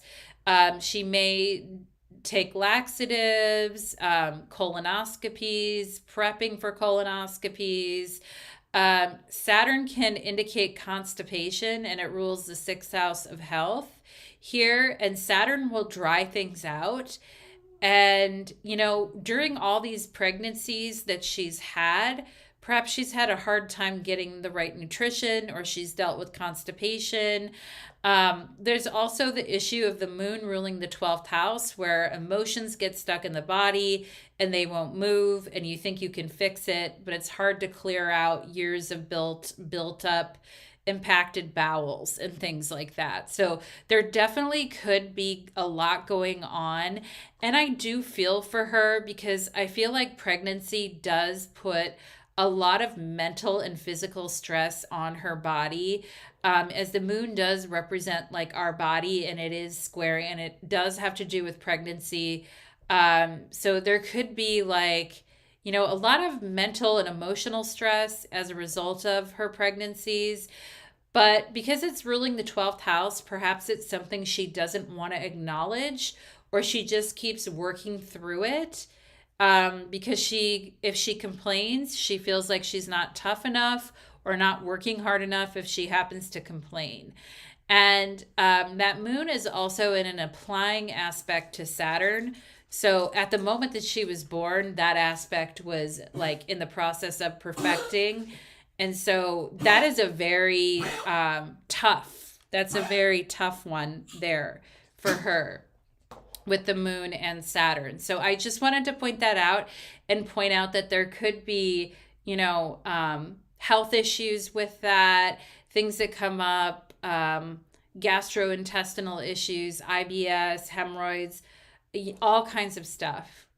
Somebody that gets like tons and tons of colonics and things like that. I definitely see that in her chart. So anyway, that's an interesting thing with the Virgo stellium there. And it could be hard to get the nutrition that she needs at times. And she may just at times feel run down or drug out by things with Neptune in the 6th, or have just general problems that have kind of been with her for a while, health-wise. So something to watch in her particular chart. And now that we're done talking about that Virgo stellium, I want to break it down a little bit more in more detail. I mean, we're not done talking about it yet, honestly, but I want to talk a little bit about the Cazimis in her chart. Now, normally when planets get really close to the sun, it's not a good thing, okay? And we would say that that planet, if it gets within a certain number of degrees, we would say that that planet is combust the sun and its significations are destroyed because of the power of the sun, okay? But when a planet is literally right on top of the sun and they're like so close, close, close, close together that they're like right on top of each other, we call that a Cazimi. And Cazimi is an Arabic word that means in the heart of the sun. And with this particular chart, we see not one, but two Cazimis. Now, astrologers sometimes, even ancient astrologers, will disagree on the orb to use for Cazimis. So the strictest orb people will use will be 17 minutes. So if a planet is within 17 minutes of your sun, congratulations, you've got a Cazimi. 17 minutes is really, really close, right? And some people will be generous enough to give 1 whole degree and say if that planet is 1 whole degree away from the sun and no more than 1 whole degree, then it's still qualifying as a Cazimi. So you'll see different definitions for Cazimi. The tighter, the better is what I would say.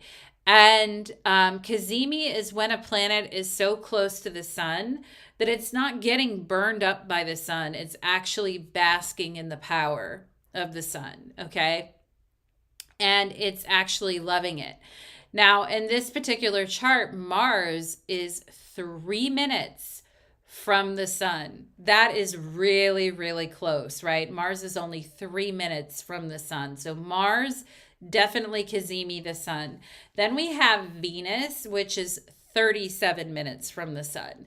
So if you're going by the 17-minute rule, then Venus would be combust. If you're going to be a little bit more generous and give a little more room, then you would also say that Venus is also Cazimi the sun. Okay, I'm going to be a little bit more generous because 37 minutes is still really, really close. We haven't even reached a full degree yet. Not even whatsoever. So yeah, I'm going to go with this chart has 2 Cazimis in it. And that is very rare to find even 1 Cazimi in a chart, but let alone find 2. And so when we have a Cazimi, we have no difference between what the sun wants and what the other planets want. They basically share what they want together. And a lot of people that have Cazimis have a talent or a mutant superpower that Cazimi will offer them. And as you can see, Blake Lively has Venus Cazimi, her sun. Venus rules her 10th house of career. And, you know, many years in a row, she was voted like the most desirable, the most beautiful woman. She's obviously a very attractive woman. She's rated really high on those lists. And she's gotten a lot of work and acting work because of the total package, but because of her beauty. Like, she has definitely gotten more work as an actress because she is beautiful and recognized as one of the most beautiful actresses, for sure. Okay, so that's a huge mutant superpower that she has.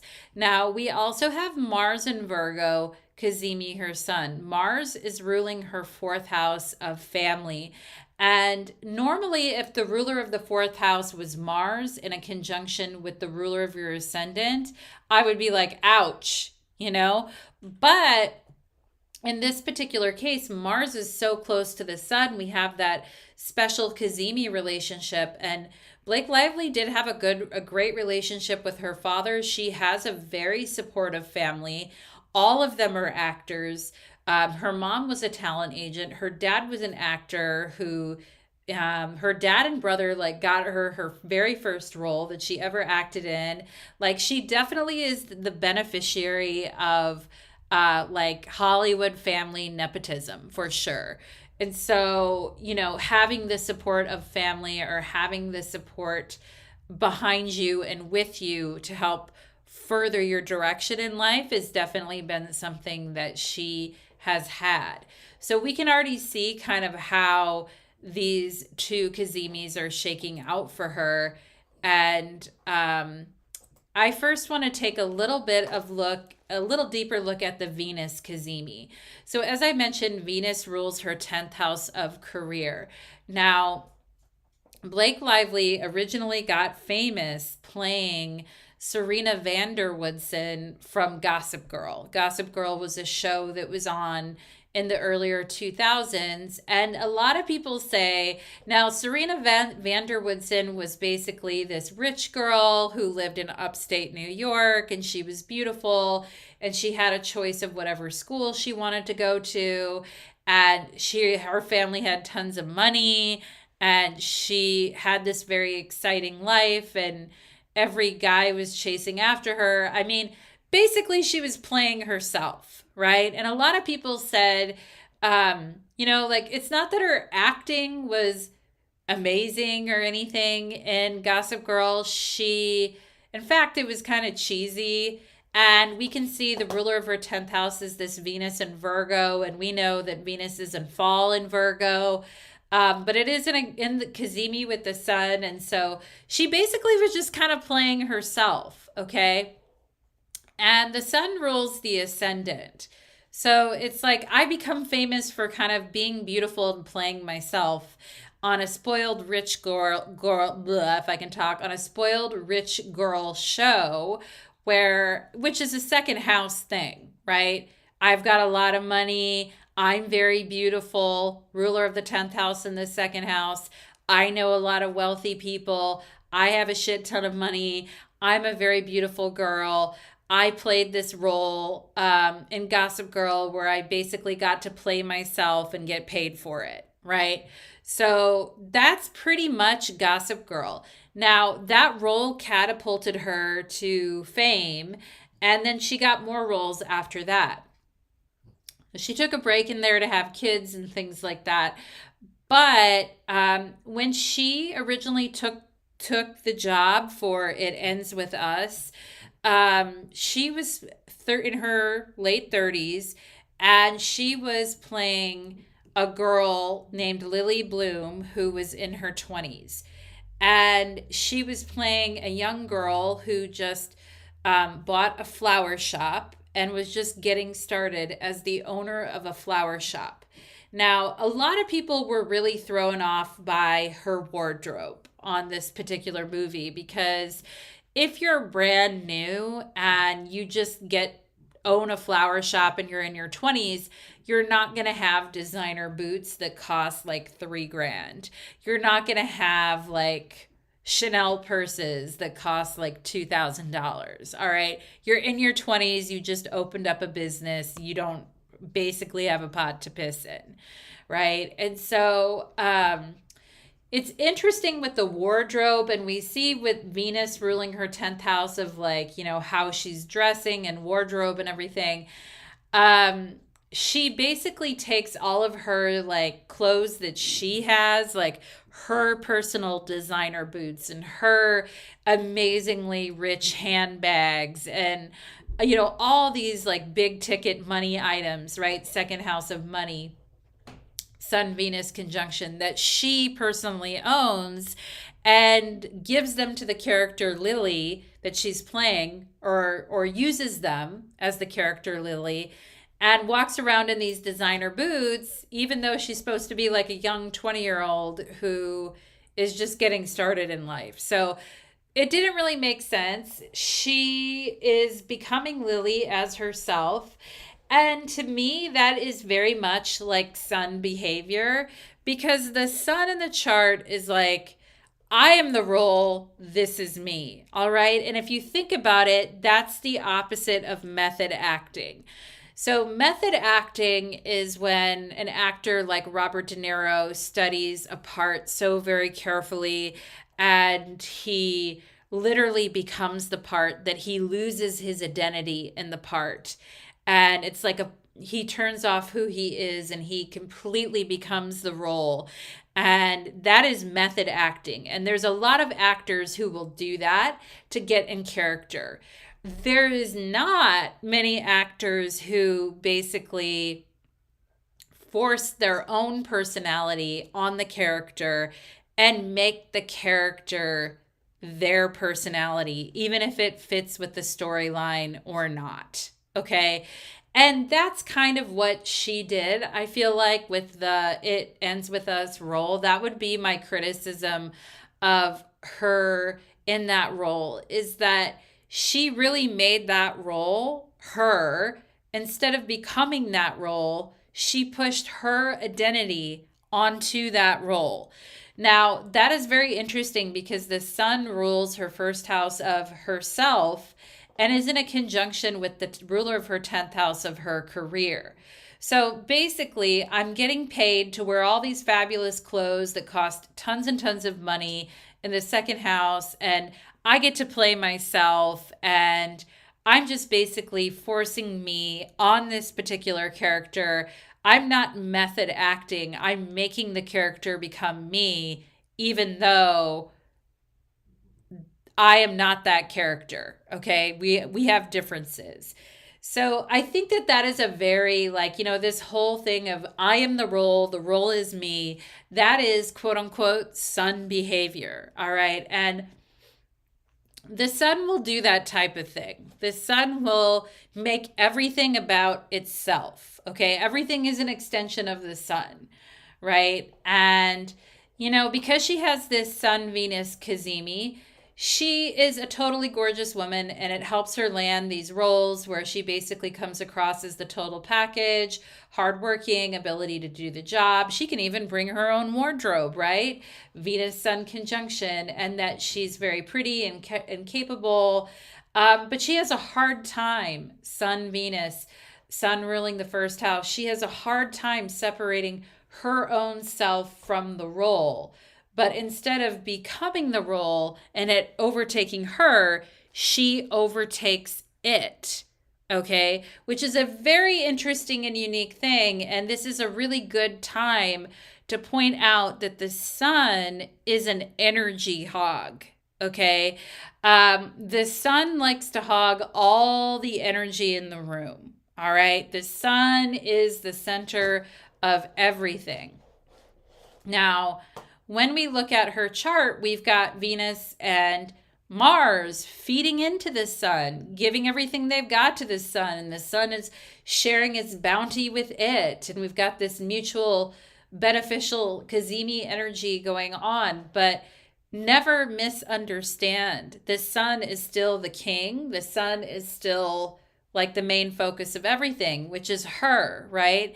And yeah, this sun is an energy hog, and here is the main hog, which is representing the sun, and here's all the other supporting characters in the background, the other hogs, which are not as big as the main energy hog.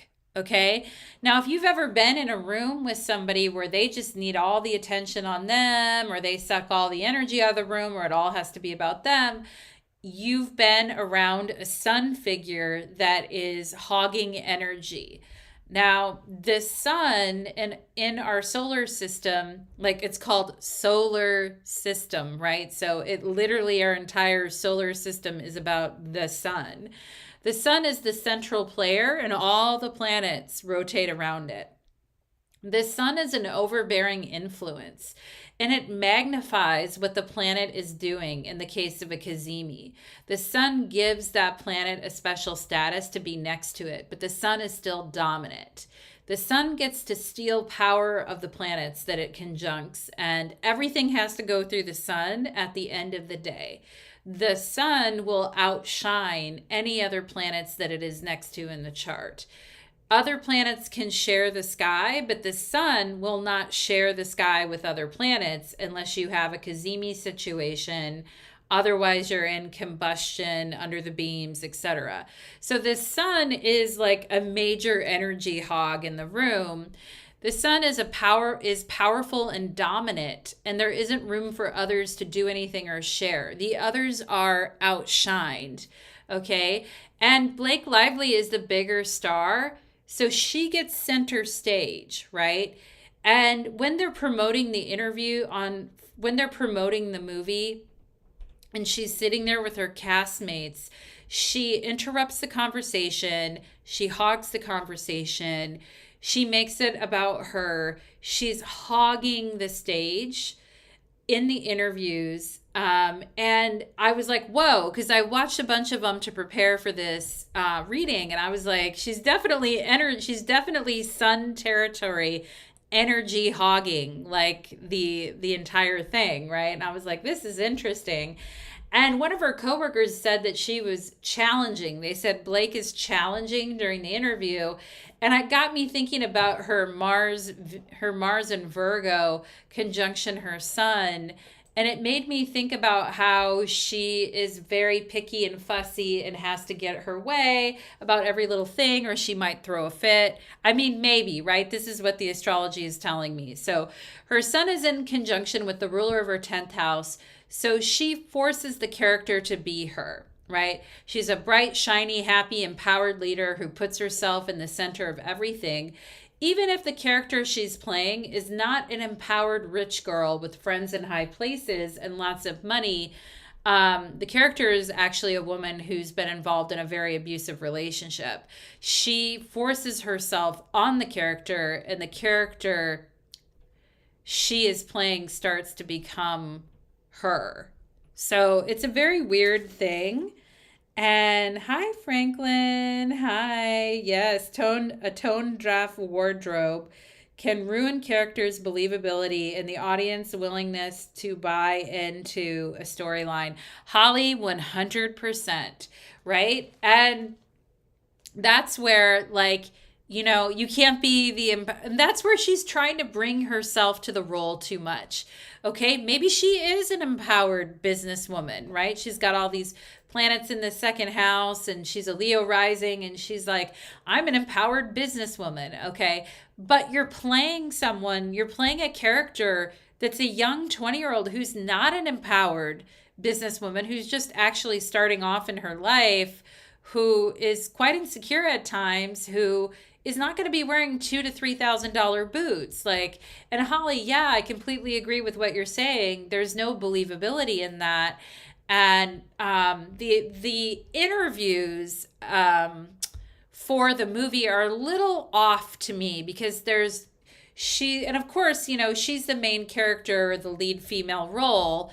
So she's kind of at center stage, but there's a way to do that without like hogging all the firepower in the room, right? There's a way to do that without like being a total energy hog.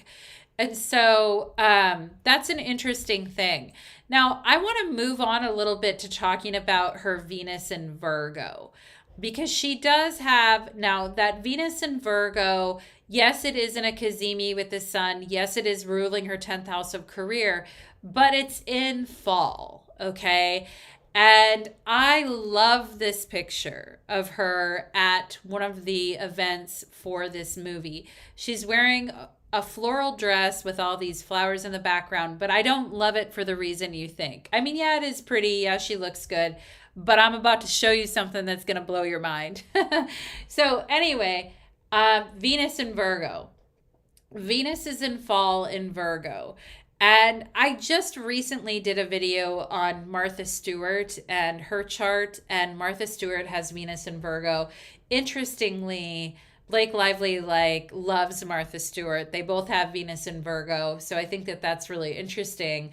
But, Venus isn't in a strong position in Virgo. It's in a fall position, okay?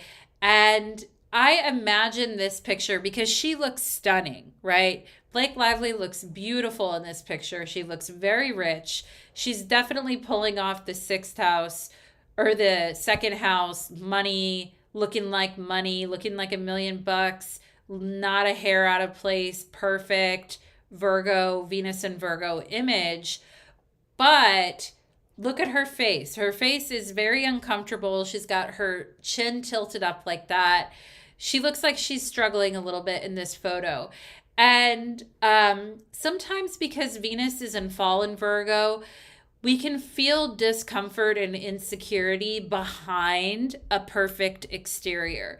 Like you can look beautiful on the outside and have no hair on your head out of place, but on the inside, you can be struggling or hurting or even physically not feeling well, right? And that can cause a look of pain or discomfort. And to me, like it takes a lot to look that perfect. It takes a lot to look that beautiful. And so, yeah, you're probably like, imagine this. Imagine you're going to an award show and you put on your shapewear, right? That gives your body a nice shape underneath your dress. You pull on your elastic shapewear. And that shit is digging into your body. It is digging into your thighs. It is literally leaving huge creases and red marks in your thighs and your stomach and everything. And you can barely breathe. You can barely get your dress on because it's so damn tight, right? But yet you put your dress on, you get everything on, and you look beautiful, and they take a picture of you and you look stunning. But your face, you can read it on your face that this shapewear is digging into me and I feel like crap, like it's hurting me. Okay. So that's a very much a Venus and Virgo kind of a situation where I look perfect on the outside. Everything is flowing. Everything looks beautiful, but I feel discomfort and insecurity behind this perfect exterior. And, you know, some quote unquote criticisms, and I'm going to talk about the good things of Venus and Virgo, but some of the criticisms of Virgo, Venus and Virgo could be being very uptight, okay? Being very uptight about things, being superficial, wanting to project an image of being totally flawless, even though no one is, right? Materialistic, all right? Looking down on others for having a less polished image than you, or looking down on others for looking ugly or unclean or less polished. And you've all seen that, like the girl with the painted nails perfectly and the, you know, beautiful sunglasses and the perfect outfit, nothing out of place.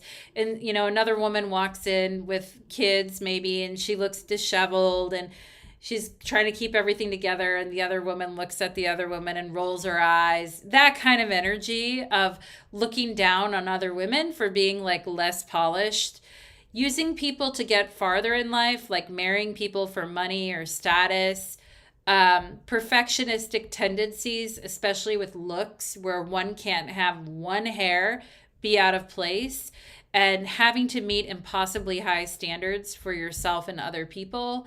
And then trying to freeze frame beauty, which in its place, which makes it look cold, overly rehearsed, and unresponsive, like socially, because you're trying to like freeze frame beauty, which beauty is a thing that moves, right? And it reminds me of a quote of one of my favorite musicians who said, I have the kind of beauty that moves, right? And we can't like force something into it, right? But I also think with Venus and Virgo, she's also been picked apart publicly for every little thing that she has said and done. Every interview she's given, everything is all coming out. And literally with that Venus and Virgo, like socially, she is being picked apart for every tiny little thing. And the attitude is, I have to be perfect or I will be ruined. Everyone loves to see the perfect princess fall down.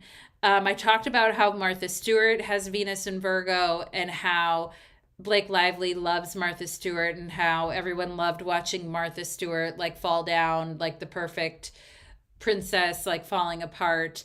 And I feel like with Venus ruling her 10th house of her career and her public image, there's this pressure to look right for a movie role where it says, I have to look absolutely perfect and I have to be the perfect weight, or I will look messy and wrong and out of place. Even though I'm beautiful, I constantly nitpick myself and my flaws, especially on screen.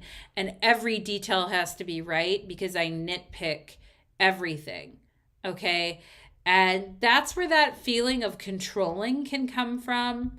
and that feeling of insecurity because we're nitpicking and we're telling ourselves that we have to look absolutely perfect, even though we clearly look beautiful here.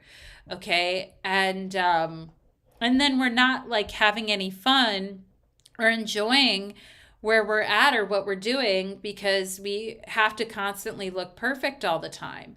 So I want you to remember this picture, and I want you to take a look at this, the Nine of Pentacles.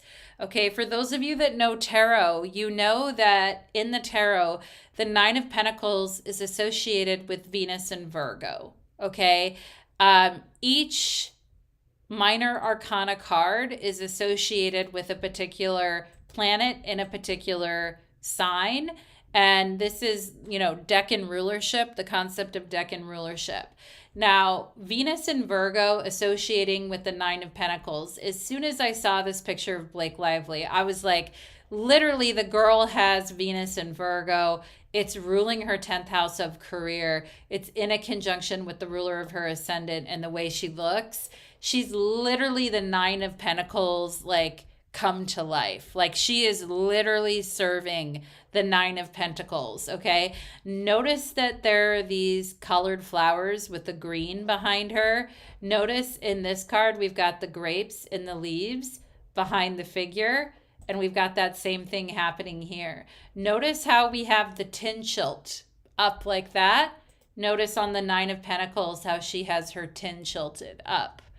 Okay, notice how in this picture of the Nine of Pentacles, if you were to stand yourself in the card, you would be holding your left hand up with the falcon resting on your left hand. We know that that is a bird. That's the falcon, and the Nine of Pentacles resting on her hand. Blake Lively in this photo has her left hand up like this. Okay, notice the gown with the flowers all over it in the Nine of Pentacles and the very wealthy woman in the garden. Okay, here she is. She's wearing a gown with flowers on it, a very wealthy woman in the garden. Okay, notice how in the Nine of Pentacles we have this red that's right underneath the arm right here, this red that is flowing around the dress she's wearing. And notice that Blake Lively also has this red going around her arms. And she is literally Venus and Virgo in astrology, or in the tarot. Venus, in the tarot, the Nine of Pentacles is associated with Venus and Virgo. And Blake Lively literally took a picture at It Ends With Us movie premiere looking exactly like the Nine of Pentacles from the tarot. I just think that that is amazing. When I saw that, I was like, that's the Nine of Pentacles. Like, literally, she is embodying the energy of the Nine of Pentacles. And yeah, she knows. And oh, thank you, Holly. Oh, thank you so much. Thank you. I was so proud of myself for seeing that. I was like, there she is, the Nine of Pentacles. And, it's the same thing. And as we know in the tarot, the Nine of Pentacles has to do with a successful, wealthy, independent person that wants to enjoy their material gain and not necessarily share it with others who didn't earn it, but wants to enjoy lavish quality luxury items they've worked hard for and spend money on lavish quality items that will last. The Nine of Pentacles is about protecting your status, possession, and wealth, taking care of your financial and material and investments, having a lot of elegance, being self-reliant, and going to great effort with the details to make it beautiful. The perfect, charming host or wife who entertains lavishly. Okay, so this is the Lord of material gain in the tarot. And I just think, like, Blake Lively has Venus and Virgo in the second house, which, is about looking successful, independent, wealthy, financially stable. Like she said multiple times, she considers herself a businesswoman, and the Nine of Pentacles is about being that independent businesswoman that's smart with money, that knows how to take care of investments and things like that. And so I do feel like she really embodies this energy of Venus and Virgo and the Nine of Pentacles. But we also talked about the hard aspect of Venus and Virgo and the Nine of Pentacles, and how, you know, it can be discomfort because you have to have this perfect exterior, but underneath it, you could be very uncomfortable. You know, your shapewear is digging into you. You're not feeling well. Whatever it is, you're this perfect picture of beauty, but on the inside, something is making you unhappy, right? And I did put uptight here too, like just being really uptight about things. There was a red carpet issue with Blake Lively where the people doing her hair had left a pin, like a very pretty pin. It was a very pretty pin in her hair, and they were taking photos of her on the red carpet, and she realized they had left that pin in her hair, and she just started berating everyone around her because they left a pin in her hair, and now it was going to show up in photos. And you know, that Mars in Virgo is right there with that Venus in Virgo. So it's like, if you're doing my hair and makeup, you better do a good job or I am going to be pissed. Okay. And if you leave a pin in my hair and I'm going on the red carpet to have pictures taken pictures taken of me, and you leave something in my hair, I'm going to go off, right? Because the perfect image is ruined. The perfect pretty picture is ruined. And so I think that that is a very interesting energy. Now, as I was looking at this Venus and Virgo image and the Nine of Pentacles, I kept getting drawn to the chin being pointed up like that. Okay. And it started to remind me of that old saying about taking one in the chin, or having the ability to take it in the chin, right? And when we take something in the chin, that refers to, like in boxing and sports, like we have the ability to take a hit and still maintain our composure, right? So when we take it in the chin, we get hit, but we don't fall over, and we still stand strong. So this whole thing of her kind of pushing her chin out like that tells me that she is saying, I'm enduring criticism gracefully, but I'm angry about it, which is very fitting to her chart with the Venus in Virgo. I'm enduring criticism gracefully, Venus in Virgo, but I'm pissed off about it, Mars in Virgo, okay? And I have this picture here of taking it on the chin, right? When you've got the chin out like that. And taking it on the chin means to bravely endure hardship without complaining. Now, the brave part is the Leo rising. The non-complaining part could be the moon squaring Saturn. I can't complain or show weakness. Resilience and stoicism in adversity. That's very moon Saturn. Facing a setback head on, but continuing forward. Okay, that's very Sun Mars. To face something head on, but still continue forward. Accepting hardship without flinching. That's very moon Saturn. This is all taking it in the chin, right? Which we have here. And then we have handling criticism gracefully, which is Venus and Virgo. Taking it in the chin again. And then facing life's blows with composure. That's going to be her Sun, Mars, Venus conjunction, right?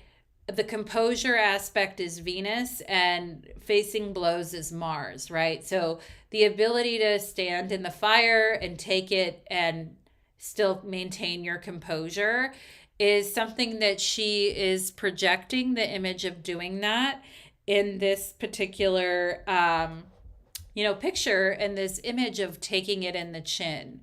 Okay. And I thought that, it shows up in the Nine of Pentacles there too, with the chin tilt, and it shows up here as well. Okay, so let's go ahead, and jutting one's chin is a clear sign of defiance. Yeah, I agree. Yes, the chin, right? And the Mars energy in her chart, like, I'm taking it in the chin and you can't hurt me and you can't bring me down. And yeah, I agree with the Sun Mars conjunction there is one of defiance. Yeah, totally agree. You can't catch me. I'm the gingerbread bread man, right? I got my chin out. So, but yeah, it's an interesting, and she may think of herself as being this heroic person who's taking it in the chin, but she's also defiant at the same time as well. Like, I'm not going to let them beat me, type of thing. So, interesting energy. We've got the Mars Cazimi. Okay. So, we talked about the Venus and Virgo and the Nine of Pentacles. But what about the Mars Sun conjunction, or the Mars Cazimi? So even if you were the strictest astrologer and you went by the most strict definition of Cazimi, Mars is only 3 minutes away from the sun. It's definitely a Cazimi. It's interesting with the Sun Mars conjunction because in the text messages with Justin Baldoni that were released, she calls herself a ball buster multiple times in the text messages. She's like, "Oh, I'm just a ball buster. I care a lot, but I'm actually a ball buster." And she actually says ball busting is her love language. Okay, that's very Mars, right? Sun Mars. Like, the sun is her ascendant, and Mars is embedded inside of her, okay, with the Cazimi. And so she's saying, I'm a ball buster, and ball busting is my love language. And what she wrote to Justin Baldoni was, if you knew me in person longer, you'd have a sense of how flirty and yummy, right? Venus, Mars conjunction her sun, right? Yummy, flirty. You'd have a sense of how flirty and yummy the ball busting will play. It's my love language, spicy and playful and playfully bold, never with teeth, right? And that Leo rising, spicy and playfully bold, but never with teeth. Mars is so close to her sun and embedded into her sun. Perhaps she's not always aware that she is being threatening, or that people are not taking it as lighthearted teasing, that she could actually be intimidating people or threatening people at times. This pops off on interviews where she's being very rude and inconsiderate and brash and blunt. Mars rules her fourth house and Pluto is there. So the mean-spiritedness could come from revenge, like you did it to me, so I'm going to do it right back to you. And the thing is, with the Mars stuff, she gets away with it. She gets away with, being really rude and mean and inconsiderate because of her marriage. Her Sun Venus conjunction, because Venus is the planet of marriage. So it's like, I have a very visible and popular marriage, which, brings me a lot of money and gives me a lot of power, and makes me feel like I can do anything and say anything, type of a thing. Okay. And so she keeps calling herself a ball buster, right? And her proud Leo rising. Thank you. Hi, Maria. Thank you for your comment. Yeah, the very proud Leo rising to the defiance, right? You will not get me. You will not you will not beat me. And and so ball busting is interesting, right? Because ball busting implies giving somebody a hard time or teasing them. But that could be in a fun way, like the Italians do, right? Hey, you busting my balls, right? Oh, you busting my balls. If you've seen The Sopranos, you know all about the ball busting. But ball busting could go deeper than that. It could be someone who is relentlessly aggressive, intimidating, and domineering, like serious ball busting. The problem with her message about the ball busting to Justin Baldoni is that she's playing a woman who is a victim of domestic abuse. So ball busting isn't really it's tone deaf, and it's, again, I feel like her trying to make the character be her instead of figuring out who the character is and acting to that character, right? And I think that is something that, with the Leo rising and the sun, with the ruler of her 10th house and the sun being the center of the show, it's like No, the character will become me. I'm not going to become it. Okay. But those kind of actors are not good actors, is the problem, because you really need to get outside of yourself to, I mean, not all the time, right? But sometimes you have to get outside of yourself to actually act the role. And so, I mean, logically, if you're going to be playing a role of a woman who is going to be subject to physical abuse, probably teasing and ball busting is maybe not the right tone for the movie. It's probably not, and I get she's wanting to play to her strengths, but that's not what the movie is about. So again, doesn't really work. And then we have the sun Mars Cazimi. And so, Mars is the opposite of polite diplomacy. And polite diplomacy may not be her strong suit. With Mars, we have a blunt hammer. And like I said, she's got her South Node in Libra. So it's like in the past, I was very allowing and listening and considering and all of that. But I don't, people took advantage of it. I'm not doing it anymore. Fuck that. I'm a blunt hammer. Do what I say. It's coming across as a very, and maybe there is some politeness there with the Venus, but the Venus is in fall again. So I think there is a problem with diplomacy, perhaps with her a little bit. And Mars can definitely have a reputation for being blunt, brash, rude, and inconsiderate at times. So yeah, that is definitely not gonna work there. Ball busting in this content is her veiled way of exerting dominance and is a warning of more to come. Holly, yeah. Yeah. I mean, absolutely, right? Like that could be. And ball busting is, if you look up ball busting online, you'll find like stuff about, cock and ball torture and stuff like, I mean, I'm not trying to go into it, guys, like that. That level, but you know what I mean? But ball busting is like, especially to a man, like, she's saying this to like a quadruple Scorpio, so it's very interesting. Justin Baldoni, I don't have his birth time, but he has a Moon Pluto conjunction in Scorpio in his chart, and he may have a history of attracting difficult and abusive women in his life. I don't know. I don't know his history. I don't know much about him, but perhaps he may have a history of that.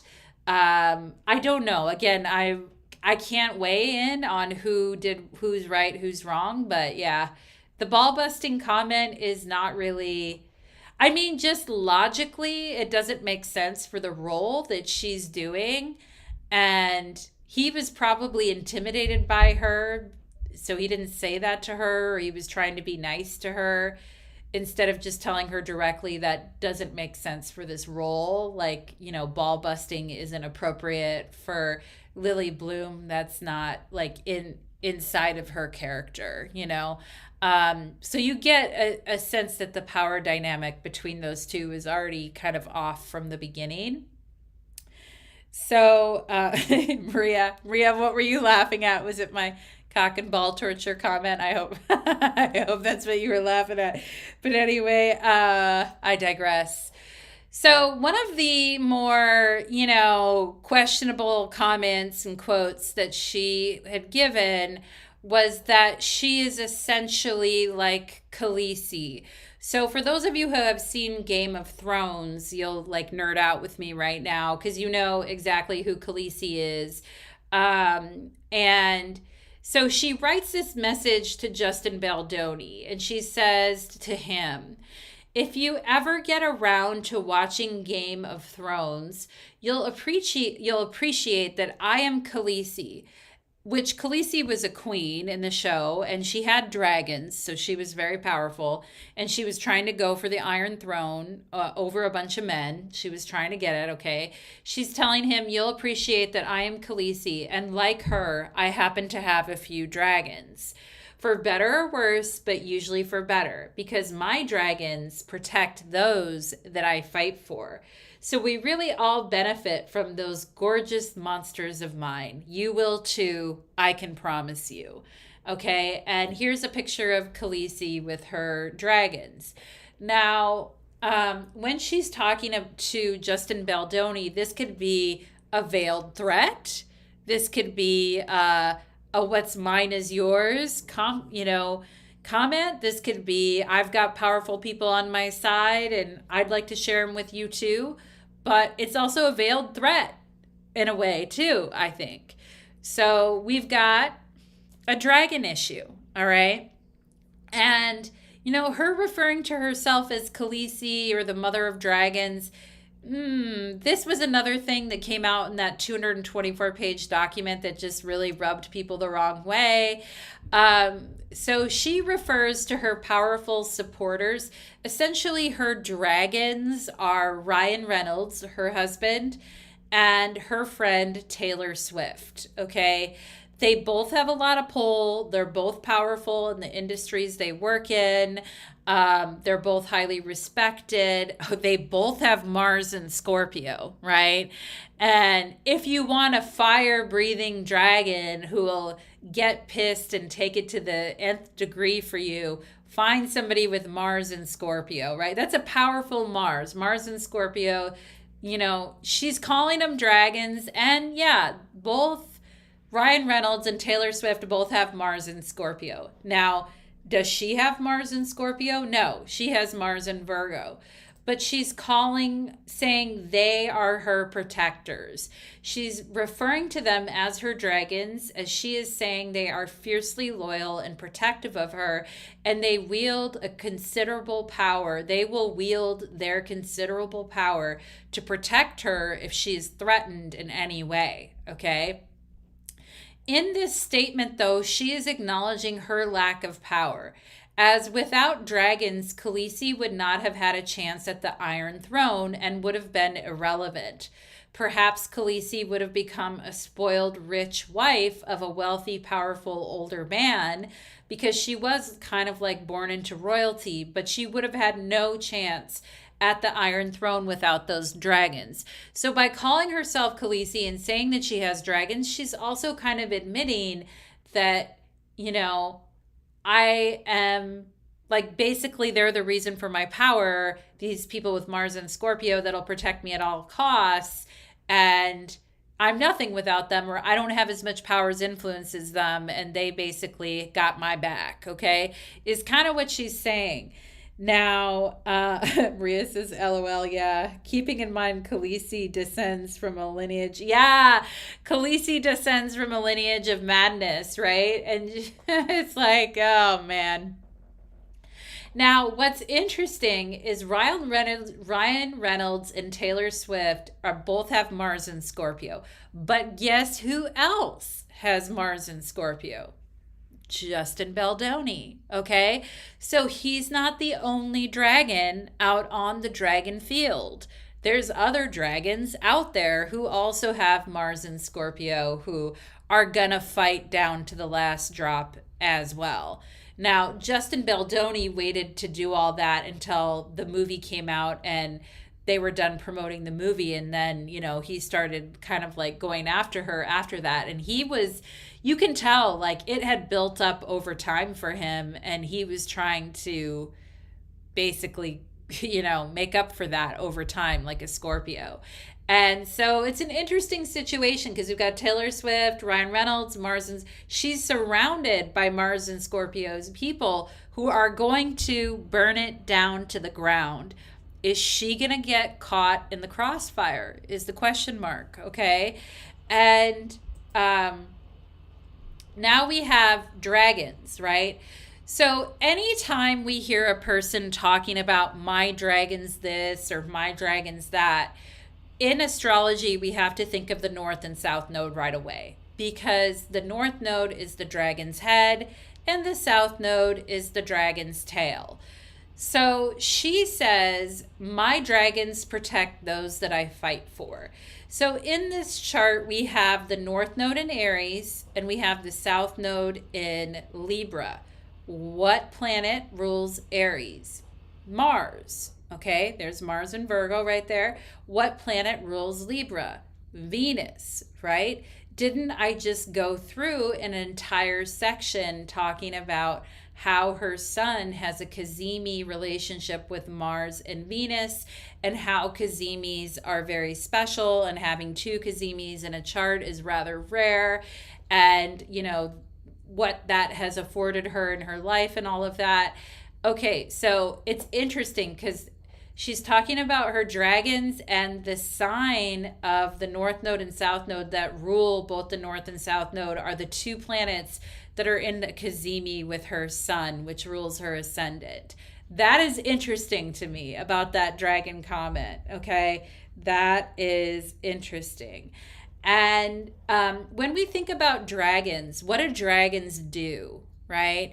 Dragons protect treasure. Okay, so there's all these photographs of dragons sitting on big tops, big piles of money and jewels and treasure chests full of jewels and money.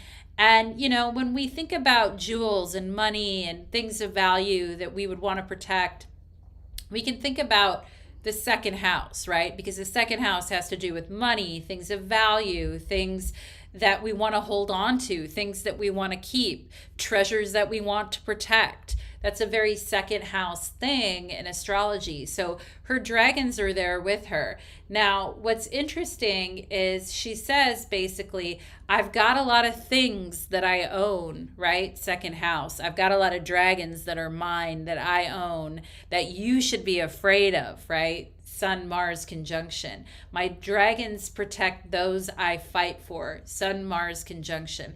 I fight for things and then my dragons protect me.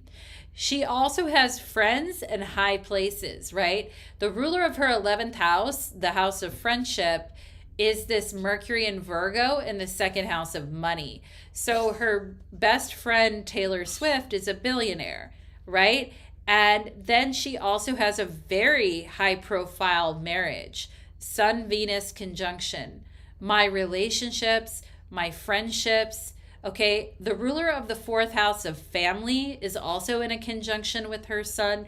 Her family, her best friends, and her husband, all very high profile, all extremely wealthy, all stacked to the brim with money, coin, and power. And all of these planets here in Virgo are in a sextile with the Pluto in Scorpio. And so what she's saying is like, I'm protected. I've got money. I've got wealth. I've got power. My dragons are protecting me. And I'm good, okay, is what she's saying. Now, what happens with this Mars and Virgo is that Mars and Virgo can get aggravated over very small things and then start going off on people for it. And, and then she can drag in her dragons to help her with things. Now, the second house is our money, what we possess, our treasure, our value, what we value. Okay. And, the 11th houses are also our house of our supporters. And she has, the 11th house is Mercury and Virgo, very strong supporters in her life, showing up for her and willing to be in her second house with her and bankroll her, give her support, add to her values, support what she's doing. Okay, so it's all very much like I have money, I have power. All these planets are trining Pluto from my second house. I have money and power. And my dragons, right? The rulers of the North Node and the South Node are in a Cazimi with my sun, and they are protecting me as well. So that's an interesting little thing that she has going on there. Now, this is a picture of a dragon right here with its big claw over a treasure chest full of jewels and things that it's protecting, okay? And, like I said, the North Node is in Aries. Mars is its ruler. The South Node is in Libra. Venus is its ruler. Both planets are Cazimi in the heart of her sun and in the second house. I have dragons. I possess them. She has wealthy, powerful friendships and relationships. She gets special treatment due to her beauty, Sun, Venus, Cazimi, and her willingness to bulldoze her way into situations, Sun, Mars, Cazimi, okay? And that way of bulldozing her way into situations is coming from the fourth house, or the house of her parents, where her parents from a very early age were paying people off to get her into specific things that she was trying to get into, like show choir and things like that. So you've got this kind of like, money, wealth, power protecting her. Now, the South Node is in Libra, which talks about an over-reliance on relationships, marriage, etc. And also stoicism, where she's forcing herself to push harder despite not having the natural confidence that inbuilt yet, and how she's having to work hard within herself to foster that confidence. I feel like that's where that fear of rejection, why she can't be direct about what she wants. And maybe in the past she was overly reliant on her relationships in order to get ahead. And that took away from her ability to feel ownership over her accomplishments, okay?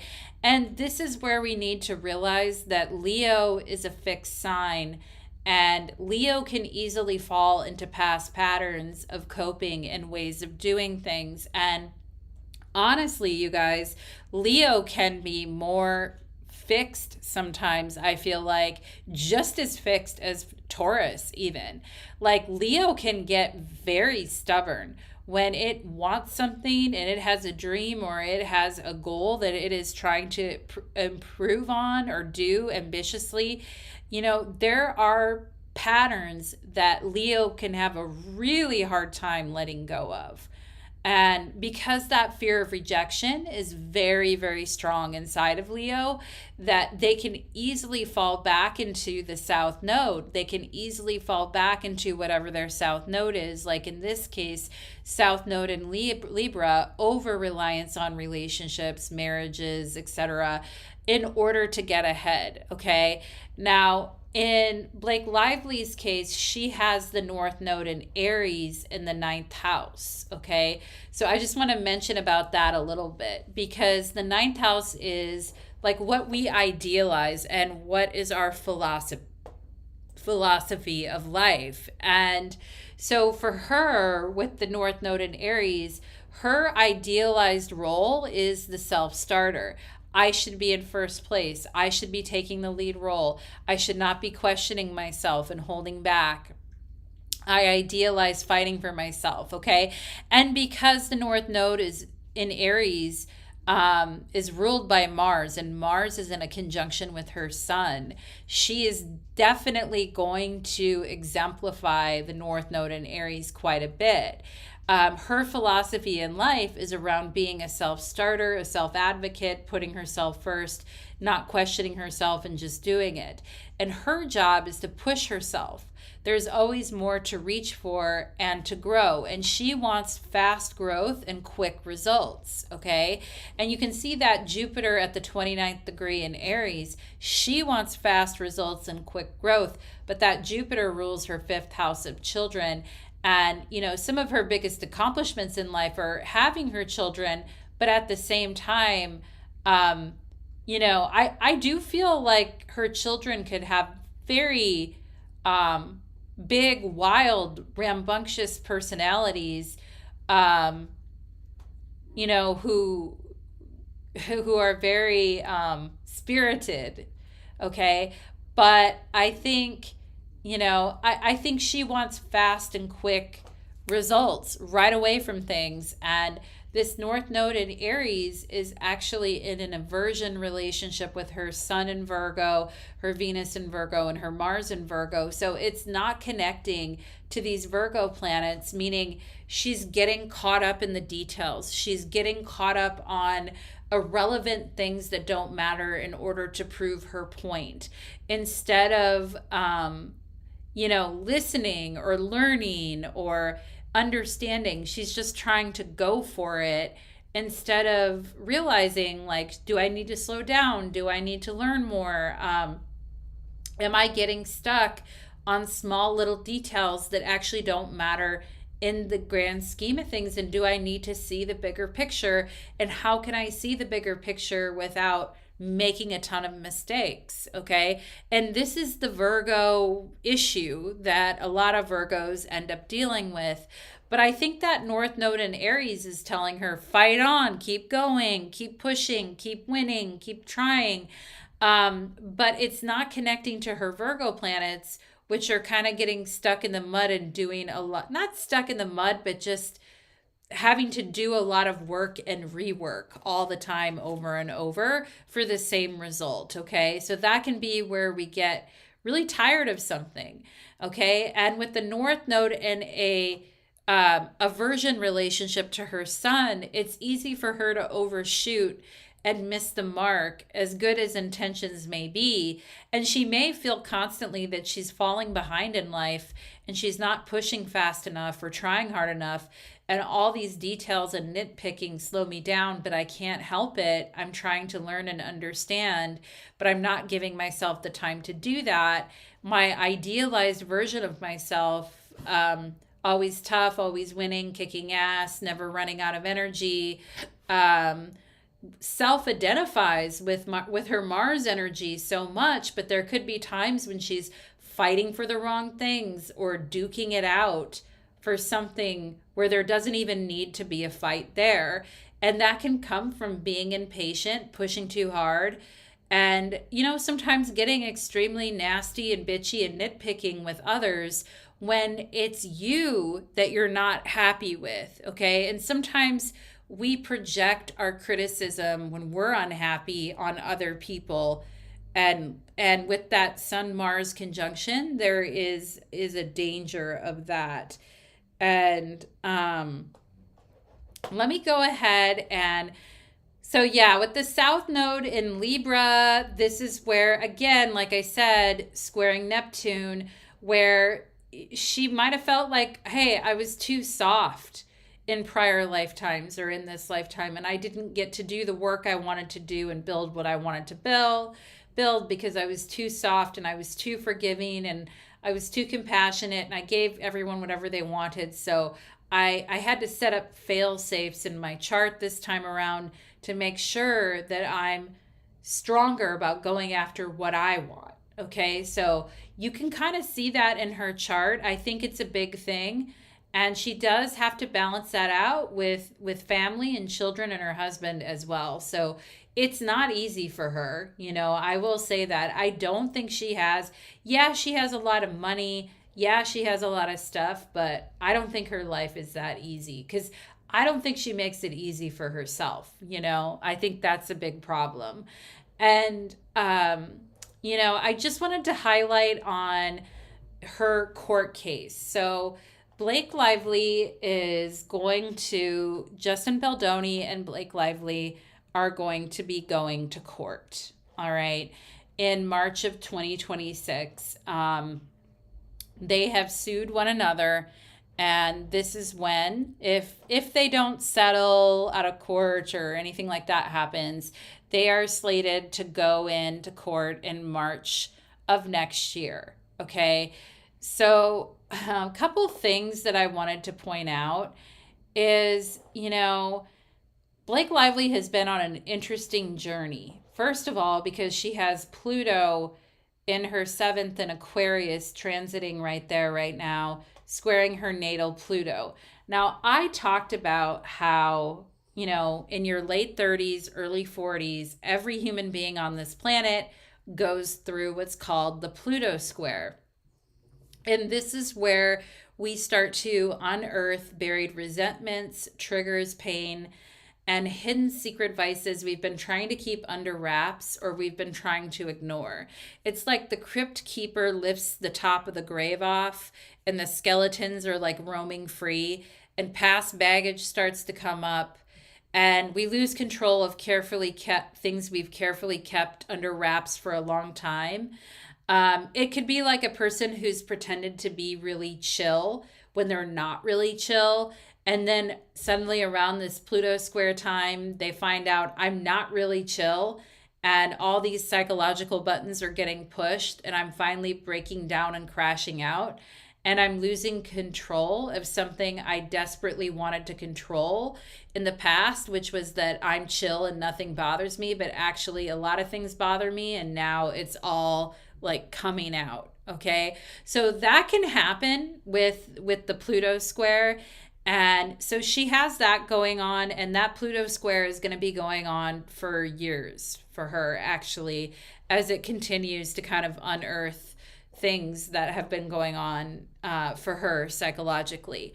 Now, the other thing I will say is that she started to film this movie, It Ends With Us, in May of 2023, when Saturn had gone into Pisces. So as she was filming this movie, Saturn was in Pisces, hitting her Virgo planets that entire time. And one thing I didn't realize is that she literally had her fourth child, I think right before they started filming. So and at the time that they started filming, Saturn would have been opposing her Sun Venus conjunction. And so, probably it had to do, maybe some of it was postpartum, wanting to control the wardrobe, being very sensitive about her weight because she was postpartum. I think she had just given birth to her fourth child. Perhaps she was not feeling super attractive, and she's playing this young girl who's in her 20s while she's in her late 30s, and she literally just had a fourth child.